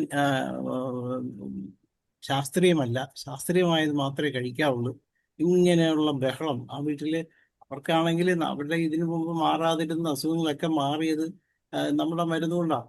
അതുപോലെ തന്നെ ഇത് ശാസ്ത്രീയമല്ലാത്തതുകൊണ്ട് ഇത് കഴിക്കാൻ പാടില്ല. ഇതാണ് ഈ കുട്ടിയുടെ ആർഗ്യുമെന്റ്. ഈ കുട്ടി പോലും വലിയ ഒരു ആത്മഹത്യാ മുനമ്പിൽ നിന്നെടുത്തുനിന്ന് രക്ഷപ്പെട്ടു വന്നത് ഹോമിയോ മെഡിസിൻ കൊണ്ടാണ്, ആ കുട്ടിയുടെ ചെറുപ്രായത്തിൽ തന്നെ. പക്ഷെ അവിടുന്ന് രക്ഷപ്പെട്ട് ഇപ്പോഴും ആ കുട്ടി ആക്റ്റീവ് ആയതും ഇപ്പോൾ സ്കൂളിലൊക്കെ പോകാൻ ഭയങ്കര മടിയായിരുന്നു. പക്ഷെ ഇപ്പൊ കുട്ടിക്കായിട്ട് പഠിക്കാനൊക്കെ തുടങ്ങി. പക്ഷെ അതെല്ലാം അവരറിയാതെ തന്നെ മരുന്ന് കഴിച്ചുകൊണ്ടിരുന്നതുകൊണ്ടാണ്. പിന്നെ ഇതൊരു വസ്തുതയാണ്. അതുകൊണ്ട് തന്നെ ഞാൻ അങ്ങനെയുള്ള ഒരു എഫക്റ്റ് സോഷ്യൽ മീഡിയയിൽ നിന്ന് ഉണ്ടാകുന്നുണ്ട് എന്നുള്ളത് വാസ്തവമാണ്. പക്ഷേ ഇവരുദ്ദേശിക്കുന്ന പോലെ 100% പേരെയും മാറ്റാനൊന്നും പറ്റില്ല. കാരണം നമ്മൾ ഓരോ ഡോക്ടർമാരും ഓരോ ഇത് എഴുതുമ്പോഴും ഞാൻ മിക്കവാറും സോഷ്യൽ മീഡിയയിലെല്ലാം തന്നെ കവർ ചെയ്യാൻ ശ്രമിക്കാറുണ്ട്. അതിൻ്റെ താഴെ വരുന്ന കമൻറ്റുകൾ ഒരു 80% ഹോമിയോപ്പതിക്ക് അനുകൂലമായിട്ടാണ്. അല്ലെ സ്വന്തം അനുഭവങ്ങൾ രോഗികൾ അവിടെ ഇരുന്ന് പറയുകയാണ്. മറ്റുള്ളവർ പറയുമ്പോൾ അതിനകത്ത് എസ് എന്നോ നോ എന്നോ അല്ലെ ഡോക്ടറോട് ചോദ്യം ചോദിക്കുന്ന രീതിയിലൊക്കെ പറയുന്നതല്ലാതെ, നേരത്തെ പറഞ്ഞ ഡോക്ടറുടെ അവസ്ഥയും അത് തന്നെയാണ്. നമ്മുടെ കിഡ്നി സ്റ്റോണിൻ്റെ കാര്യത്തിൽ ആ ഡോക്ടർ പോസ്റ്റ് ഇട്ടപ്പോൾ അതിൻ്റെ താഴെ വന്ന കമൻറ്റുകളും 90% ഹോമിയോപ്പതിക്ക് അനുകൂലമായിരുന്നു. അപ്പം അതാണ് നമ്മൾ മനസ്സിലാക്കേണ്ട ഒരു കാര്യം. രോഗികൾ എഴുതാൻ അറിയാവുന്ന ഒരു സ്വന്തം അനുഭവം പറയാൻ എവിടെ ഒരു വേദി ഉണ്ടെന്ന് ആലോചിച്ചുകൊണ്ടിരിക്കുകയാണ്. അപ്പം അങ്ങനെയുള്ള ആൾക്കാരെ നമ്മുടെ സൂമിലൊക്കെ കൊണ്ടുവരികയാണെങ്കിൽ നമുക്കത് ഭയങ്കര എഫക്റ്റ് ആയിരിക്കും. അതുപോലെ തന്നെ ഈ സോഷ്യൽ മീഡിയ മാത്രമല്ല, ഞാൻ മനസ്സിലാക്കിയൊരു കാര്യം, എൻ്റെ മോളൊക്കെ ഇപ്പം ഡെർമറ്റോളജിസ്റ്റാണ്, മോൻ ഗ്യാസ്ട്രോഎൻട്രോളജിസ്റ്റാണ്. അപ്പം ഇവർ രണ്ടുപേരും ഇപ്പം ഹോസ്പിറ്റൽ ടൈം അല്ലാതെ തന്നെ മൾട്ടിപ്പിൾ പ്രാക്ടീസാണ്. അതായത് ഇപ്പം എല്ലാം നമ്മുടെ നാട്ടിലെ ഒരു ട്രെൻഡ് ഹോസ്പിറ്റലിൽ നിന്ന് മാറി പോളി ക്ലിനിക്കുകൾ പോലെ ഒരു സ്ഥലത്ത് വിവിധ ഡോക്ടർമാരിരുന്ന് നമ്മൾ മെഡിക്കൽ ക്യാമ്പ് നടന്ന പോലെ 1 by 1 ആയിട്ട് ടൈം ഇരുന്ന് പ്രാക്ടീസ് ചെയ്യണം. അതുകൊണ്ട് എല്ലാ വലിയ ഗ്രാമങ്ങളിലും ഒരു ഏകദേശം പറഞ്ഞ 2 സ്ക്വയർ കിലോമീറ്ററിന് ഇടയ്ക്ക് ഇങ്ങനെയുള്ള പ്രസ്ഥാനങ്ങൾ രൂപപ്പെട്ടിരിക്കുകയാണ്. അപ്പോൾ അവിടെ എല്ലാം ഏകദേശം മിക്കവാറും സ്പെഷ്യാലിറ്റികളെല്ലാം ഉണ്ട്. അതുകൊണ്ട് ഒരു കൊച്ചിന് പനി വന്ന ഉടനെ പീഡിയാട്രിഷ്യൻ, ഒരു ചൊറി വന്നാൽ ഉടനെ ഡെർമറ്റോളജിസ്റ്റ്, ഒരു ശ്വാസം മുട്ടൽ വന്നാൽ ഉടനെ പൾമോളജിസ്റ്റ്, ഈ രീതിയിലോട്ട് എല്ലാവരും പോകുന്ന അതെല്ലാം ഈ സോഷ്യൽ മീഡിയയുടെ ഒരു എഫക്റ്റ് കൂടിയാണ്. അങ്ങനെ ഒരു അവയർനെസ് എല്ലാവർക്കും ഇപ്പൊ കിട്ടിയിട്ടുണ്ട്. അപ്പൊ അങ്ങനെ കുറെ പേര് പണ്ട് ഇതിനെല്ലാം ഹോമിയോപ്പതി ഡോക്ടർമാരെ കണ്ടുകൊണ്ടിരുന്ന ആൾക്കാർ തുടക്കത്തിലേ ഇപ്പൊ അവിടെ പോവുകയാണ്. അപ്പൊ അത് കഴിഞ്ഞ് കുറയുന്നില്ല, അല്ലെ പിന്നെയും പ്രശ്നമായിട്ട് വരുമ്പോഴാണ് അവർ തിരിച്ച് ഹോമിയോപ്പതിയിലോട്ട്. ഇത് ഞാൻ മനസ്സിലാക്കിയത് നമ്മളിടത്ത് വരുന്ന പേഷ്യൻസിന്റെ ഒരു കേസ് അനാലിസിസ് നടത്തിയിൽ നിന്ന് നമ്മൾ മനസ്സിലാക്കിയതാണ്. പണ്ട് എങ്ങനെയായിരുന്നു, ഇപ്പോഴെങ്ങനെയാണ്. അപ്പൊ ഇതാണ് ഇപ്പോഴത്തെ ഒരു പ്രസന്റ് ട്രെൻഡ്. അതുകൊണ്ട് നമ്മളാരും അതിൽ പരിഭവിച്ചിട്ട് കാര്യമില്ല. അത് സോഷ്യൽ മീഡിയയുടെ എഫക്റ്റ് പോസിറ്റീവ് ആക്കാൻ നമ്മൾ ശ്രമിക്കാത്തത് കൊണ്ട് ഒരു പരിധിവരെ കാരണമാണ്. കാരണം ഈ കോവിഡിന്റെ കാലത്ത് നമ്മൾ ഹോമിയോപ്പതിക്ക് പ്രിവെന്റീവ് എന്ന് എല്ലാവരും പറഞ്ഞ സമയത്താണ് നമ്മൾ ഹോമിയോപ്പതിക്ക് ചികിത്സ ഉണ്ട് എന്നും പറഞ്ഞ് അനുഭവങ്ങളുള്ള കുറേ വീഡിയോസ് യൂട്യൂബിൽ അപ്ലോഡ് ചെയ്ത് ഫേസ്ബുക്കിൽ അപ്ലോഡ് ചെയ്ത്. അപ്പൊ അതിന്റെ ഭാഗമായിട്ട് ആദ്യമൊക്കെ ഭയങ്കരമായിട്ട് ഇമ്പാക്റ്റ് ഉണ്ടായി. ഇതറിഞ്ഞ് ഒത്തിരി ആൾക്കാർ വരുന്നുണ്ടായിരുന്നു. നമ്മൾ അതുപോലെ സകല ഗ്രൂപ്പുകളിലും അന്ന് ഹോമിയോപ്പതിയെ കുറിച്ചുള്ള ഓരോ രോഗികളുടെ അനുഭവങ്ങൾ ചെറിയ ചെറിയ ഷോർട്ട് വീഡിയോസ് ആയിട്ട് ഇറക്കിയിരുന്നു. ഇതെല്ലാം കണ്ട് ഹോമിയോപ്പതി ചികിത്സ ഉണ്ടെന്നുള്ള സത്യം ആൾക്കാർ തിരിച്ചറിയുകയും, എന്നാൽ ഈ ഒരു വീഡിയോസ് തന്നെ പത്രക്കാർക്ക് അയച്ച് അവരെ കൺവിൻസിങ് ആക്കിയതിന് ശേഷമാണ് ആ ഹോമിയോപ്പതി ചികിത്സ കോവിഡിന് ഫലപ്രദമാണെന്ന് അവർ പോലും സമ്മതിക്കുകയും ആ ആർട്ടിക്കിൾ പബ്ലിഷ് ചെയ്യുകയും ചെയ്തു. അപ്പം നമുക്ക് വേണ്ടിയത് ഈ ഒരു ടെക്നിക്കാണ്. അത് ചിക്കൻ ഗുനിയയുടെ കാലത്ത് ഇത് തന്നെയാണ് നമ്മൾ ചെയ്തത്. ചിക്കൻ ഗുനിയയ്ക്ക് കുറെ പേര് മരിച്ച ഒരു സാഹചര്യത്തിൽ ഇനി എന്ത് എന്നൊരു ചോദ്യം നിൽക്കുമ്പോൾ നമ്മുടെ ക്ലിനിക്കിൽ വന്ന കുറേ രോഗികളുടെ വീഡിയോ നമ്മൾ എടുക്കുകയും ആ വീഡിയോ കഴിഞ്ഞ് 3 ദിവസം കഴിഞ്ഞ് വീണ്ടും വീഡിയോസ് എടുത്ത്, അപ്പം അത് ഞാൻ പ്രൊഫഷണൽ വീഡിയോഗ്രാഫറെ വിളിച്ച് തന്നെയാണ് ചെയ്യിച്ചത്. അപ്പൊ ഈ എടുത്ത ആദ്യത്തെ വീഡിയോസും രണ്ടാമത്തെ വീഡിയോസും നമ്മൾ ഒന്നിച്ചെടുത്ത് അത് എഡിറ്റ് ചെയ്ത് നേരെ പ്രസ് ക്ലബിൽ കൊണ്ടുപോയി പത്രസമ്മേളനം നടത്തി. നമ്മുടെ സംഘടനയുടെ പ്രതിനിധികളും ഉണ്ടായിരുന്നു. എല്ലാവരും കൂടെ ഞങ്ങളത്, അതാണ് എവിഡൻസ്. അത് കാണിച്ചതിന് ശേഷമാണ് പത്രത്തിൽ ഇത് ഹോമിയോപ്പതിക്ക് ചിക്കൻ ഗുനിയയ്ക്ക് ചികിത്സ ഉണ്ടെന്ന് വലിയ ന്യൂസായിട്ട് ഫ്രണ്ട് പേജ്, ആദ്യമായിട്ടാണ് ഹോമിയോപ്പതിക്ക് ഒരു ഫ്രണ്ട് പേജ് ന്യൂസ് വരുന്നത് 4-5 കോളം വാർത്തയോടുകൂടി. അതിനു മുമ്പ് വരുന്നതെല്ലാം അകത്തുള്ള പേജിൽ ഹോമിയോപ്പതി മെഡിക്കൽ ക്യാമ്പ് നടക്കുന്നു, അല്ലെങ്കിൽ പ്രതിരോധ ചികിത്സ നടക്കുന്നു എന്നൊക്കെയാണ്. അപ്പം ഇതൊക്കെ നമ്മൾ ഇങ്ങനെയൊക്കെ ചെയ്താൽ മാത്രമേ ഹോമിയോപ്പതി വളരുള്ളൂ. അപ്പം അതിനായിട്ട് ഒരാളോ രണ്ടാളോ ഒന്നും പോരാ, ഒരാളെങ്കിലും ഒരാള് അയാളൊപ്പം ചേരാൻ മറ്റുള്ളവരും അണികളായിട്ടുണ്ടെങ്കിൽ ഇത് വിജയിക്കും. ഇത് നമ്മൾ മാക്സിമം പേരും ചെറിയ ഞാൻ അതുകൊണ്ടാണ് ഈ IFBHലെ അഡ്വൈസറി കമ്മിറ്റി ബോർഡ് എന്ന് ഉടക്കുണ്ടാക്കുന്നത്. കാരണം നമ്മളുടെ ഓരോ ദിവസത്തെ പ്രോഗ്രാമിലും വിശിഷ്ടാതിഥികൾ വരുമ്പോൾ അവരുടെ വീഡിയോസിൽ പറയുന്നുണ്ട് അവരുടെ ഹോമിയോപ്പതി അനുഭവങ്ങൾ. അത് നമ്മൾ ചെറിയ റീലായിട്ട് പുറത്തുവിടുകയാണെങ്കിൽ ഇത് പബ്ലിക്കിന്റെ ഇടയിൽ എത്തും. കാരണം VIP-കളാണ് പറയുന്നത്, അല്ല സാധാരണക്കാരനും പറയുന്നുണ്ട്. അതെല്ലാം നമുക്ക് പുറത്തിറക്കാൻ പറ്റിയെങ്കിൽ നമ്മളുടെ ഈ യജ്ഞം ഒരു ഫലപ്രദമായിട്ട് മാറും. അല്ലെങ്കിൽ നമ്മളുടെ ഈ യൂട്യൂബിൽ ഇങ്ങനെ കുറെ വീഡിയോസ് ഉണ്ടാകുന്നതല്ലാതെ അത് കൂടുതൽ ജനങ്ങളിൽ എത്തുന്നില്ല. അപ്പൊ ഇത് ജനങ്ങളിൽ എത്തിക്കുക എന്നുള്ള ദൗത്യമാണ് നാം ഏറ്റെടുക്കേണ്ടത്. എന്തായാലും ഈ ഒരു ചർച്ച വളരെ നല്ല രീതിയിൽ പോകുന്നുണ്ട്. ഇതിന് ഇനിയും നമുക്ക് സംഘടിപ്പിക്കേണ്ടിയിരിക്കുന്നു എന്ന് പറഞ്ഞുകൊണ്ട് ഞാൻ തൽക്കാലം നിർത്തുന്നു. കാരണം ഇനിയും ഒത്തിരി പേര് സംസാരിക്കാൻ, വൈദ്യർ ഡോക്ടറുണ്ട്, സലിംകുമാർ ഡോക്ടറുണ്ട്, ഡോക്ടറെ അഡ്രൈസ് ചെയ്തിട്ടുണ്ട്. സംസാരിച്ചോളൂ. ഹലോ, കേൾക്കാമല്ലോ? കേക്കാം. ഞാൻ വളരെ ഷോർട്ടായിട്ട് ഇങ്ങനെ കാര്യങ്ങൾ പറയാം. പ്രിയ ഡോക്ടർ പറഞ്ഞ കുറച്ച് കാര്യങ്ങൾ പറഞ്ഞു. വളരെ വളരെ അപ്രായോഗികമായിട്ടുള്ള കാര്യമാണ്. കാര്യം സംഘടനകളൊക്കെ ഏകോപിപ്പിച്ചെല്ലാം ഒന്നിച്ചുകൊണ്ടിരാനുള്ള ഒരുപാട് ശ്രമിച്ച് പരാജയപ്പെട്ടാണ്. അത് പോട്ടെ, നമുക്ക്. പിന്നെ രണ്ടാമതൊരു കാര്യം, ജൂനിയർ ഡോക്ടേഴ്സിന് നമ്മൾ സപ്പോർട്ട് കൊടുക്കണം എന്ന് പറഞ്ഞു. തീർച്ചയായിട്ടും നല്ലതാണ്. അപ്പം ഡോക്ടർ നമ്മുടെ ഐസക് ഡോക്ടർ ഇത് പറഞ്ഞു, ഇൻട്രസ്റ്റ് ഇല്ല, താല്പര്യമില്ലാത്തൊരു പ്രശ്നത്തെ പറ്റി പറഞ്ഞു. ഇതെല്ലാം കൂട്ടി വായിച്ച് ഞാൻ ഒരു പരിഹാരം എനിക്ക് തോന്നുന്നത്, നമ്മുടെ യങ്സ്റ്റേഴ്സിലെ പുതിയ യങ് ജനറേഷനുള്ള ഡോക്ടർമാർക്ക് നന്നായിട്ട് സോഷ്യൽ മീഡിയ കൈകാര്യം ചെയ്യാൻ അറിയാം. റീൽസ് ഉണ്ടാക്കാനും എല്ലാം നന്നായിട്ട് അറിയാം. അവർക്ക് അപ്പം അവർ പ്രാക്ടീസ് ചെയ്യുന്ന പലർക്കും താല്പര്യമില്ല, ഇതിനൊക്കെ താല്പര്യമാണ്. അങ്ങനത്തെ ഉള്ളവരെ നമ്മൾ വിലക്കെടുക്കണം. അവർക്കൊരു പേയ്മെന്റ് കൊടുത്തോണ്ട് കുറച്ച് പേര് അത്തരം നമ്മളെ സജഷൻസ് കൊടുക്കുകയും, അല്ലെങ്കിൽ ഒരു പ്ലാൻ ഓഫ് ആക്ഷൻ ഉണ്ടാകാം. ഇന്ന ആഴ്ചത്തെ വീഡിയോ ഇതിനെപ്പറ്റി ഇന്ന വിഷയത്തെ പറ്റി ആയിരിക്കണം. ആ രീതിയിൽ കൊടുത്ത് ഇതെങ്ങനെ ജനങ്ങൾക്ക് കൂടുതൽ സബ്സ്ക്രൈബ് ചെയ്യാൻ പറ്റും. ഇപ്പൊ നമ്മളൊരു വീഡിയോ ഇട്ട് കഴിഞ്ഞാൽ ആദ്യം കാണുന്നത് 10-100 മാക്സിമം സപ്പോർട്ട് അടക്കം തീർന്നു. വാട്സാപ്പിലായാലും ഇത് ഈ യൂട്യൂബിലായാലും ഇൻസ്റ്റാഗ്രാമിലായാലും ഒരു 100 റീച്ചിക്കുള്ളിൽ കിട്ടുന്നില്ല. എന്നാൽ എങ്ങനെ റീച്ച് കൂട്ടാവുന്ന പുതിയ പിള്ളേർക്കറിയാം. അപ്പം അങ്ങനത്തെ ഉള്ളവരെ നമ്മൾ എടുത്ത് അവർക്ക് നമ്മൾ ഈ 1000 രൂപ വെച്ച് ഡോക്ടർ കൊടുത്തു തുടങ്ങിയ പോലെ അവർക്കൊരു റെമ്യൂണറേഷൻ കൊടുത്തുകൊണ്ട് ഒന്ന് പ്രൊമോട്ട് ചെയ്ത് കഴിഞ്ഞാൽ നമ്മൾ ചിലർ ചെയ്യാൻ പറ്റിയ ഡോക്ടർമാരെ അവർക്ക് കാശ് എടുക്കാനുണ്ട്, പക്ഷെ ചെയ്യാൻ അറിഞ്ഞൂടാ.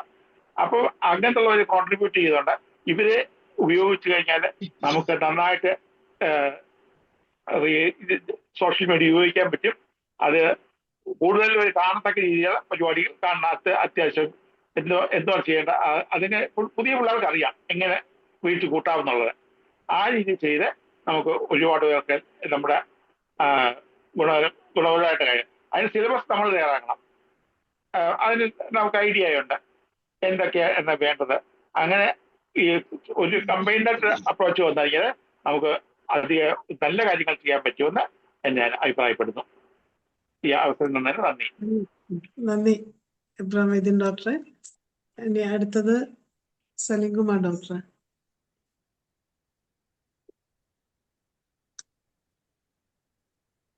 സലീംകുമാർ ഡോക്ടർ ഉണ്ടോ? കേൾക്കാലോ അല്ലേ? ഇതിനകത്ത് രണ്ട് കാര്യങ്ങൾ. ഇപ്പോൾ നമ്മുടെ ധനീഷ് ഡോക്ടർ പറഞ്ഞ അനുഭവം എനിക്ക് ഒന്നല്ല പലതുണ്ട്. അതായത് മരുന്ന് കഴിച്ച് എഞ്ചിനീയറിംഗ് കോളേജിൽ പഠിച്ചുകൊണ്ടിരിക്കുമ്പോൾ വരെ നമ്മളെ മരുന്നില്ലാതെ ഒരു ദിവസം പോലും കഴിയാതിരുന്ന പയ്യന്മാർ വരെ ജോലി കിട്ടി 10 കാശ് കൈ കഴിഞ്ഞപ്പോഴത്തേക്കും ഹോമിയോപ്പതി സയന്റിഫിക് അല്ല, എന്തിനാണ് നിങ്ങൾ മരുന്ന് കഴിക്കണമെന്ന് അവനെ വളർത്തി വലുതാക്കാരന്മാരോട് പറഞ്ഞ അനുഭവം എനിക്ക് ഒന്നല്ല പലതുണ്ടായിട്ടുണ്ട്. ഇത് എന്താണോ നമ്മളെ ഇപ്പോൾ തലമുറയ്ക്ക് സംഭവിക്കണമെന്ന് നമുക്കറിയില്ല. പക്ഷേ എന്ന് വിചാരിച്ച് ഇതിൽ ചിലർ പറഞ്ഞ പോലെ നമ്മൾക്കെതിരായിട്ട് വരുന്ന വിമർശനങ്ങളെ തടയാനുള്ള ഒരു ബില്ല് എന്താ ഒരു നിയമം വന്നു എന്നൊക്കെ പറയുന്നുണ്ട്. പക്ഷെ അതിനോട് എനിക്ക് വലിയ യോജിപ്പില്ല. കാരണം നമ്മളെ ലൈം ലൈറ്റിൽ നിർത്തുന്നത് നമ്മളുടെ എതിരാളികളാണ്. ഹോമിയോപ്പതിയെ എപ്പോഴും ഒരു ലൈം ലൈറ്റിൽ നിർത്തുന്നത് അവരാണ്. അവർ വന്നപ്പോഴാണ് നമുക്ക് പബ്ലിസിറ്റി കൂടുതൽ ഉണ്ടാക്കിയത്. ഇപ്പോൾ തന്നെ IOPH തന്നെ എങ്ങനെ ഉണ്ടായത്? ആ IOPHന്റെ ഉത്ഭവം തന്നെ നമ്മൾക്കെതിരായിട്ട് ഒരു കൂട്ടർ ഇറങ്ങിയപ്പോഴാണ് ഉണ്ടായത്. അതുകൊണ്ട് എതിർക്കുന്ന ആൾക്കാർ ഇനിയും ഉണ്ടാവട്ടെ.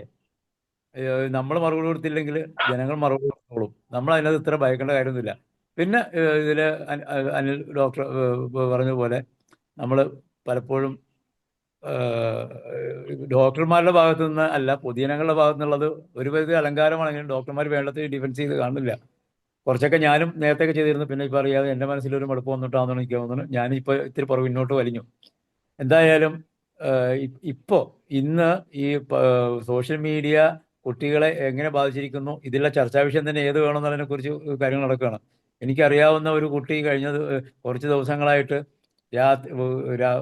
വൈകിട്ട് 4:30 മണിക്ക് വന്നു കഴിഞ്ഞാൽ വീട്ടിലെത്തിയാൽ ആ കുട്ടി രാത്രി 1 മണി വരെ തുടർച്ചയായിട്ട് PUBG കളിച്ചുകൊണ്ടിരിക്കുകയാണ്. 9ാം ക്ലാസ്സിൽ പഠിക്കുന്ന കുട്ടി. അമ്മ കരച്ചിലായി, പ്രശ്നമായി. എന്ത് ചെയ്യാൻ പറ്റും? എന്തെങ്കിലും എതിർത്താൽ അവൻ വാഷ് ബേസിൻ വരെ തല്ലിപ്പൊട്ടിക്കും. അങ്ങനത്തെ അവസ്ഥയാണ്. അവസാനം ഞാൻ പറഞ്ഞു, വിട്ടുകൊടുക്കാൻ പറഞ്ഞു. എന്താണെന്ന് ചെയ്യട്ടെ എന്ന് പറഞ്ഞു. രാവിലെ സ്കൂളിൽ പോകേണ്ട സമയത്ത് അവൻ എഴുന്നേക്കാൻ പറ്റാതെ സ്കൂളിൽ പോകുന്നില്ല. നിങ്ങൾ അത് വിട്ടുകൊടുക്കാൻ പറഞ്ഞു. ഒരാഴ്ചയോളം സ്കൂളിൽ പോയില്ല. അവസാനം സ്കൂളുകാർ തന്നെ അന്വേഷിച്ച് വന്നപ്പോഴത്തേക്കും അവന് തൽക്കാലം പോകേണ്ടി വന്നു. ഇങ്ങനെയൊക്കെ ചില മനഃശാസ്ത്രപരമായ രീതിയിലൊക്കെ അതിന് ഇടപെടാൻ പറ്റുന്നുള്ളൂ. അവിടെ ഹോമിയോപ്പതിക്ക് പലപ്പോഴും ചില ഫ്ലവർ റെമഡീസ് ഒക്കെ പറയണ പോലെയൊക്കെ എത്രത്തോളം ചെയ്യാൻ പറ്റുമെന്ന് എനിക്കറിയില്ല. ഞാൻ ചിലതൊക്കെ ചെയ്ത് നോക്കി, എനിക്കറിയില്ല. എങ്കിലും ഞാൻ ആ വിഷയത്തിലും നമ്മൾ ഒരു മുന്നോട്ട് പോകാൻ പറ്റുമോ എന്ന് അന്വേഷിക്കേണ്ടതാണ്. ഇത് ഒരു അഡിക്ഷനാണ്. ഈ അഡിക്ഷൻ ഈ പ്രായത്തിൻ്റെയും കൂടിയാണ്. ഇത് എത്രത്തോളം നമുക്ക് അതിനെ മറികടക്കാൻ പറ്റും എന്നുള്ളത് നമുക്ക് കൂടുതൽ ചർച്ചാ വിഷയമാക്കേണ്ടതാണ്. ഏതായാലും സത്യം എവിടെയുണ്ടോ അതിന് വിജയമുണ്ട്. നമ്മൾക്ക് തന്നെ അവസാന വിജയം ഉണ്ടാകും. പിന്നെ ഇപ്പോൾ നിലവിൽ ഞാൻ അനുഭവിക്കുന്ന ഒരു വിഷയമുണ്ട്. എൻ്റെ നാട്ടിൽ മൊത്തം ഡെങ്കിപ്പനിയാണ്. അപ്പോൾ ഡെങ്കിപ്പനി വന്ന് മരിച്ചു പോയ ഒരു പേഷ്യൻറ്റിനെ ഞാൻ രക്ഷിക്കുകയോ ചെയ്ത് ആ വിശേഷം കൂടി നമ്മളുടെ റെസിഡൻസ് അസോസിയേഷനിലൊക്കെ ഇവരെ ഒന്നുകൂടി ഞാൻ പറഞ്ഞു, നിങ്ങൾ കഴിയാവുന്നതും ആദ്യഘട്ടത്തിൽ പാരസെറ്റമോൾ കഴിക്കുന്നതൊക്കെ ഒഴിവാക്കണമെന്നൊക്കെ പറഞ്ഞപ്പോൾ ഡെങ്കിപ്പനി എല്ലായിടത്തും ഉള്ളതല്ലേ, അപ്പോൾ ഡെങ്കിപ്പനി വരാതിരിക്കാൻ പാരസെറ്റമോൾ നല്ലതെന്നുള്ള രീതിയിൽ ജനം ചിന്തിക്കാൻ തുടങ്ങി. പനി വന്നാൽ ഉടനെ പാരസറ്റമോൾ കഴിച്ചോളൂ, അപ്പം ഇനി ഡെങ്കിപ്പനി ആവാതിരുന്നോട്ടെ എന്ന് തിരിച്ചു ചിന്തിക്കാൻ തുടങ്ങി. ഇത് നമ്മൾ എന്ത് പറയുന്നോ തലതിരിഞ്ഞാണ് പൊതുജനങ്ങൾ ചിന്തിക്കുന്നത്. ഏതായാലും ഇങ്ങനെ ഒരു ചർച്ച ചെയ്യുന്ന സമയത്ത് ഉണ്ടായി. നന്ദി. ഓക്കെ. നന്ദി സലീം കുമാർ ഡോക്ടറെ. ഇനി നമ്മളുടെ സമയമായിരിക്കുകയാണ്. 3 മിനിറ്റ് മാത്രമേ ഉള്ളല്ലോ. സനീഷ് ഡോക്ടറെ ഇല്ലെങ്കിൽ ഇനിയിപ്പോൾ സംസാരിക്കാൻ കൂടുതൽ പേരുണ്ട്. വേറൊരു ദിവസം വെക്കുന്നോ അതോ ഇപ്പം കണ്ടിന്യൂ ചെയ്യാൻ പറ്റുമോ? അതിൽ നമ്മുടെ ഡോക്ടർ CS പ്രദീപ് സാർ ഉണ്ടല്ലോ. സാറിന് എന്തെങ്കിലും പറയാനുണ്ടോ? പ്രദീപ് ഡോക്ടറെ എന്തെങ്കിലും പറയാനുണ്ടോ? പറയാൻ ഡോക്ടർ. നേരത്തെ പറഞ്ഞ കാര്യങ്ങളൊന്നും തന്നെ ഞാൻ റിപ്പീറ്റ് ചെയ്യുന്നില്ല. നേരത്തെ പറഞ്ഞ അഭിപ്രായങ്ങളോട് പൂർണ്ണമായി യോജിച്ചുകൊണ്ട് തന്നെ പറയുകയാണ്. സോഷ്യൽ മീഡിയ പുതിയൊരു പ്രചാരണ പരിപാടിയാണ്. കാലത്തിനനുസരിച്ചുള്ള ഒരു മാറ്റത്തിൽ ഹോമിയോപ്പതി ഡോക്ടേഴ്സും ആ രീതിയിലുള്ള പ്രചരണങ്ങൾ നടത്തണം എന്ന് തന്നെയാണ് എൻ്റെ അഭിപ്രായം. തീർച്ചയായിട്ടും നമുക്കെതിരായിട്ടുള്ള പ്രചരണ പരിപാടികൾക്ക് നമ്മൾ നമ്മുടെ പോസിറ്റീവ് ആസ്പെക്ട്സുകൾ കാണിച്ചുകൊണ്ട് നമ്മൾ ചെയ്യുക എന്നുള്ളതാണ്. കാരണം നമ്മുടെ കേസുകൾ നമ്മൾ എങ്ങനെ കൈകാര്യം ചെയ്യുന്നു, അതിനുള്ള പോസിറ്റീവ് റിസൾട്ടുകൾ അതൊക്കെ ഹൈലൈറ്റ് ചെയ്തുകൊണ്ട് കാണിച്ചാൽ മതിയാകും. ഈ എല്ലാവരെയും വായടപ്പിക്കുവാൻ നമുക്ക് പറ്റുന്നതല്ല നമുക്ക്. കാരണം നമുക്ക് ഹോമിയോപ്പതിക്ക് അനുകൂലമായി പറയാനായിട്ട് ഫണ്ടിങ് ഏജൻസികളൊന്നും തന്നെ ഇല്ല. മറ്റ് അലോപ്പതി സൈഡിലൊക്കെ അവർക്ക് ഡ്രഗ് ഇൻഡസ്ട്രിയും അവരൊരു എക്കണോമിക് ആസ്പെക്റ്റിൽ വർക്ക് ചെയ്യുന്ന ഒരു സിസ്റ്റമാണ്. നമുക്ക് അങ്ങനെ ഇല്ല. അപ്പം നമ്മൾ മാനുഷികമായ മൂല്യങ്ങൾ മാത്രം കാത്തു സൂക്ഷിക്കുന്ന ഒരു സിസ്റ്റം എന്ന രീതിയിൽ നമ്മുടെ പോസിറ്റീവ് ആസ്പെക്റ്റുകൾ കൂടുതൽ പറയുക, നമ്മുടെ സയന്റിഫിസിറ്റിയെ പറ്റി കൂടുതൽ അവരോട് എക്സ്പ്ലെയിൻ ചെയ്യാൻ. കാരണം ഒരു അലോപ്പതി രീതിയിൽ നമ്മുടെ സയന്റിഫിസിറ്റി എക്സ്പ്ലെയിൻ ചെയ്യാൻ വളരെ പാടാണ്. നമുക്ക് എന്താണ് നമ്മുടെ തെളിവുകൾ എന്ന് പറയുന്നത് നമ്മുടെ അസുഖം മാറിയ രോഗികളാണ്. അവരുടെ പ്രഖ്യാപനങ്ങൾ, അവരുടെ അഭിപ്രായങ്ങളാണ് നമ്മൾ വില കൊടുക്കുന്നത്. തീർച്ചയായിട്ടും നിരന്തരമായ പരിപാടി, കാരണം നിരന്തരമായ അപഖ്യാതി പ്രചരണത്തിനെതിരെ നമ്മളും നിരന്തരമായ ഈ മീഡിയ വഴിയുള്ള പ്രചരണ പരിപാടികൾ സംഘടിപ്പിക്കേണ്ടതുണ്ട് എന്നാണ് പറയുവാനുള്ളത്. പിന്നെ നമ്മൾക്ക് റിസർച്ച് ഇല്ല എന്നുള്ള രീതിയിൽ പറയുന്നുണ്ടെങ്കിലും ഹോമിയോപ്പതിക്ക് റിസർച്ച് സെന്ററുകളുണ്ട്, സെൻട്രൽ ഗവൺമെന്റ് റിസർച്ച് സെന്ററുകളുണ്ട്. അവരൊക്കെ സോഷ്യൽ മീഡിയയിൽ വന്നിട്ട് അവരുടെ റിസർച്ചിന്റെ ഡീറ്റെയിൽസ് എക്സ്പ്ലെയിൻ ചെയ്യുകയും അത് ജനങ്ങളെ മനസ്സിലാക്കുന്ന രീതിയിൽ പ്രചരിപ്പിക്കുകയും വേണം എന്നൊരു അഭിപ്രായം കൂടെയുണ്ട്. അതുപോലെ തന്നെ ഡോക്ടർ പ്രീത പറഞ്ഞ ഒരു അലോപ്പതിക്കാര് പ്രിവെന്റീവ് ആസ്പെക്റ്റിൽ അവരുടെ മരുന്നുകൾ കൊടുക്കുന്നു. ഒരു ഹെൽത്തി ആയിട്ടുള്ള ആൾക്കാർക്ക് പ്രിവെന്റീവ് കൊടുക്കാമെന്ന് അലോപ്പതിയിൽ ഒരു പറയുന്നതേ ഇല്ല. പക്ഷെ അത് ഹോമിയോപ്പതിയിലാണ് ഹെൽത്തി ആയിട്ടുള്ള ആൾക്കാർക്ക് പ്രിവെന്റീവ് കൊടുക്കാനുള്ള ഒരു ക്ലോസ് ഉള്ളത്. അത് രോഗിയല്ലാത്ത ഒരാൾക്ക് അലോപ്പതി പാരസെറ്റമോൾ കൊടുക്കുന്നതിന് പറ്റി ഒരു രീതിയിലും അതിൻ്റെ അൺസയന്റിഫിസിറ്റി നമ്മൾ എക്സ്പ്ലെയിൻ ചെയ്ത് കൊടുക്കണം എന്നാണ് പറയാനുള്ളത്. കാരണം പല ആദിവാസി ഊരുകളിലും കോളനികളിലും നമ്മൾ ചെന്ന് കഴിഞ്ഞാൽ ഈ ഹെൽത്ത് വർക്കേഴ്സ് ചെന്നിട്ട് അവർക്ക് ഇതുപോലെ പനി വരുന്നതിന് മുമ്പ് തന്നെ പാരസെറ്റമോൾ കൊടുക്കുക. പനി ഇല്ലാത്ത ഒരാൾക്ക് എങ്ങനെയാണ് പാരസെറ്റമോൾ ആക്ട് ചെയ്യുക എന്നുള്ളത്, അതിൻ്റെ ഒരു വ്യർത്ഥത നമ്മൾ അവരെ ബോധ്യപ്പെടുത്തണം. സോഷ്യൽ മീഡിയ വഴിയുള്ള പ്രചരണം കൊടുക്കുകയും വേണം. ഇപ്പം പ്രിവെന്റീവ് കൊടുക്കുവാനുള്ള സയന്റിഫിക് രീതികൾ സാമ്പിൾ ഹനുമാനാണ് ഈ ലോകത്തോട് അറിയിച്ചത്. ആ രീതിയാണ് നമ്മൾ അനുവർത്തിക്കുന്നത്. തീർച്ചയായിട്ടും അതിൻ്റെ എതിരായിട്ടുള്ള പ്രചരണം കൂടി നമ്മൾ നടത്തണം. അതുപോലെ നമ്മുടെ സോഷ്യൽ മീഡിയയിൽ നമ്മുടെ ഡോക്ടർമാർ വളരെ ആക്റ്റീവായിട്ട് പങ്കെടുക്കുകയും നമുക്കെതിരായിട്ടുള്ള പ്രചരണ പരിപാടികൾക്ക് തക്ക മറുപടി നൽകുകയും ചെയ്യണമെന്നാണ് പറയുവാനുള്ളത്. തീർച്ചയായിട്ടും സോഷ്യൽ മീഡിയ പോസിറ്റീവായിട്ട് ഉപയോഗിക്കുവാൻ നമ്മൾ ഡോക്ടർമാരെല്ലാവരും തയ്യാറാവണം എന്ന് മാത്രമാണ് എനിക്ക് പറയാനുള്ളത്. Thank you. നന്ദി പ്രദീപ് സാറേ. ഇനി അടുത്തത് ഹരിഹരൻ സാറ്. ചുരുങ്ങിയ വാക്കുകളിൽ ഹരിഹരൻ സാറും കൂടെ പറഞ്ഞിട്ട് നമുക്ക് ഈ ചർച്ച അവസാനിപ്പിക്കാം. ഹരിഹരൻ സാർ. ഇവിടെ സംസാരിച്ചിരുന്ന പറഞ്ഞവരുടെ എല്ലാം ഞാൻ കേട്ടു. ഒക്കെ ശരിയാണ്, ഇവർ പറയുന്നതെല്ലാം ശരിയാണ്. പക്ഷെ എനിക്ക് പറയാനുള്ള എന്താന്ന് വെച്ച് കഴിഞ്ഞാൽ, ഞാൻ പ്രാക്ടീസ് ചെയ്യുമ്പോൾ പ്രാക്ടീസ് തുടങ്ങിയ കാലത്ത്, അതായത് 77 പ്രാക്ടീസ് തുടങ്ങിയ കാലത്ത് ആഴ്ചയിൽ ഒരു രോഗിയാണ് എനിക്ക് വന്നുകൊണ്ടിരുന്നത്. ഒറ്റ രോഗി. അന്ന് ഇതിനെക്കാട്ടിലും മോശമായ കണ്ടീഷനാണ്. ഹോമിയോപ്പതി എന്താണ്, ഹോം സയൻസ് ആണോ എന്നുവരെ ചോദിച്ച ഒരു കാലഘട്ടത്തിലാണ് ഞങ്ങളൊക്കെ പ്രാക്ടീസ് തുടങ്ങി. പക്ഷേ അവിടെ നിന്നാണ് ഞങ്ങൾ 150-200 പേഷ്യൻസ് ഡെയിലി ഉണ്ടാക്കിക്കൊണ്ട് ഞാൻ സർവീസിൽ പോകുന്നത്.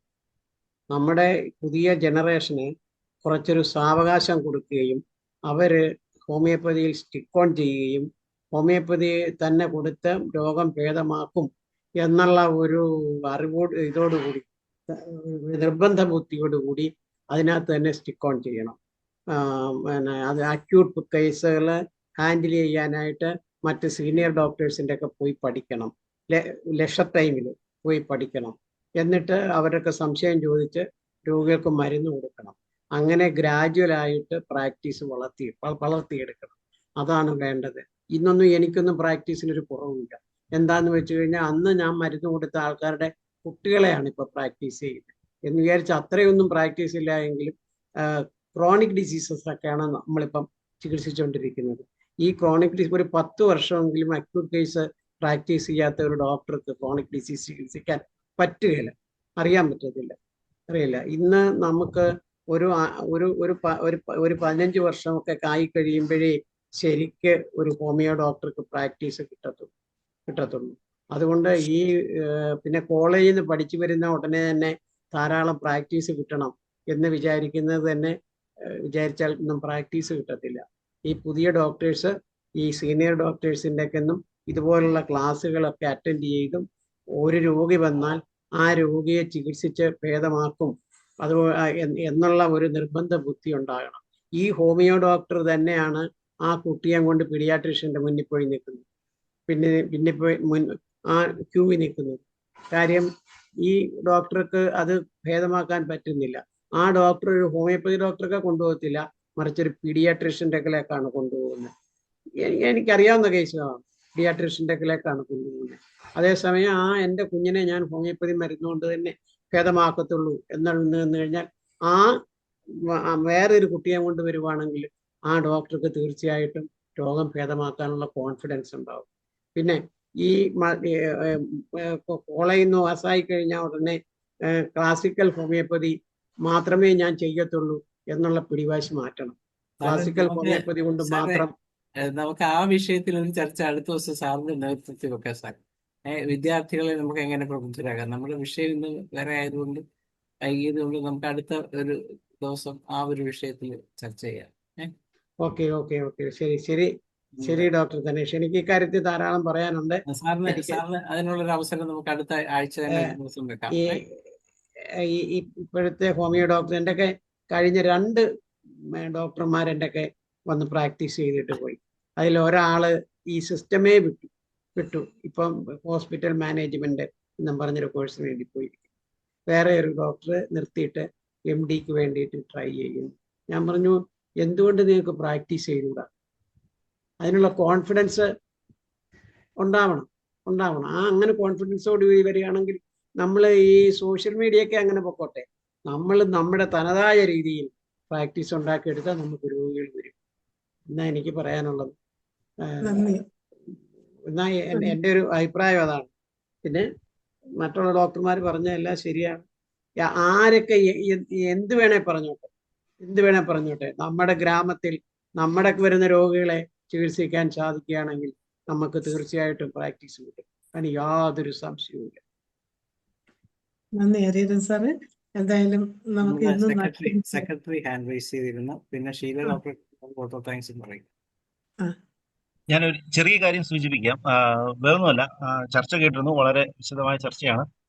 സോഷ്യൽ മീഡിയയിലെ അൽഗോരിതങ്ങൾ മാറിക്കൊണ്ടിരിക്കുകയാണ്. ചിലവർക്ക് അറിയായിരിക്കും ഈ കാര്യം. ചാറ്റ് GPT കുറിച്ച് എല്ലാവരും കേട്ടിട്ടുണ്ടാവും. പക്ഷെ ഇപ്പൊ പുതിയൊരു സാധനം വന്നിട്ടുണ്ട്. 2026 ഏപ്രിൽ പ്രമുഖ ബ്രിട്ടീഷ് ശാസ്ത്രജ്ഞ റോസ്ലിന്റെ പേരില് GPT റോസ്ലിൻ, അത് സയൻസ് റിസർച്ച് ആൻഡ് ഡ്രഗ് ഡിസ്കവറിക്ക് വേണ്ടിയിട്ടാണ്. ഇത് അവര് ലൈഫ് സയൻസ് മേഖലയിലേക്ക് വേണ്ടി കൊണ്ടുവന്ന സാധനം. നമുക്കിത് എങ്ങനെ ഉപയോഗപ്പെടുത്താം എന്നുള്ളതിനെ കുറിച്ച് ഇപ്പോഴത്തെ തലമുറ ചിന്തിക്കണം. വേറൊന്നുമല്ല, അടുത്ത വരുന്നത് റിസർച്ച് എന്ന് പറയുന്ന സാധനം ഇതിലാണ്. തിരിഞ്ഞു ചിന്തിക്കുകയാണെങ്കിൽ നമ്മൾ ഹയാട്ടിൽ വെച്ച് നടന്ന ഫംഗ്ഷനിൽ നമ്മളടുത്ത് പറഞ്ഞത് ഹോമിയോപ്പതിയുടെയും AIയുടെയും സാധ്യതകളാണ് ഇനി മുന്നോട്ട് വരുന്നത്. അപ്പോൾ സോഷ്യൽ മീഡിയയിൽ നിന്ന് AIയിലേക്ക് നമ്മൾ ചാടിക്കഴിഞ്ഞു. AIയില് ഹോമിയോപ്പതി എങ്ങനെ ഉപയോഗിക്കാം എന്നുള്ളതിനെ കുറിച്ചുള്ള ടൂളും വന്നു കഴിഞ്ഞു. സ്പെസിഫിക് ടൂളാണ്, റിസർച്ച് ഓറിയന്റഡ് ആണ്. അത് പ്രബന്ധങ്ങള്, സയന്റിഫിക് ഡാറ്റാബേസ് ഇതിനെല്ലാം വിശകലനം ചെയ്ത് ഈവൻ ഡ്രഗിന്റെ ഫോർമുലറി പോലും കണ്ടുപിടിച്ച് തരിക എന്നുള്ള രീതിയിൽ ചെയ്യാൻ പറ്റുന്ന AI science research and drug discovery എന്ന് പറയുന്ന ചാറ്റ് ബോട്ട് അല്ല, GPT ആണ്. അപ്പോൾ അത് നമുക്ക് എങ്ങനെ ഹോമിയോപ്പതി ഡിപ്പാർട്ട്മെന്റിന് നമ്മുടെ ഡാറ്റ കൂടുതൽ AI പഠിച്ചാലല്ലേ അത് ശരിയായ രീതിയിൽ വിശകലനം ചെയ്ത് ജനങ്ങളിലേക്ക് എത്തിക്കുകയുള്ളൂ. അപ്പോൾ അതിന് ആ ഡാറ്റ കിട്ടിയിട്ടില്ല. അതിനുള്ളിലേക്ക് ആ GPT-യിലേക്ക് ആ ഡാറ്റ എത്തിക്കാനായിട്ട് നമുക്ക് എന്ത് ചെയ്യാൻ പറ്റുമെന്ന് എല്ലാവരും കൂടി ആലോചിക്കുക. ഞാനൊരു ടെക്നിക്കൽ പേഴ്സൺ അല്ല, വായിച്ച അറിവിൽ നിന്ന് പങ്കുവെച്ച വിവരമാണ്. Thank you.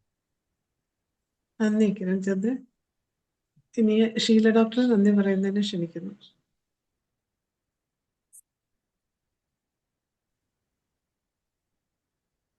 ഷീല ഡോക്ടർ ഉണ്ടോ?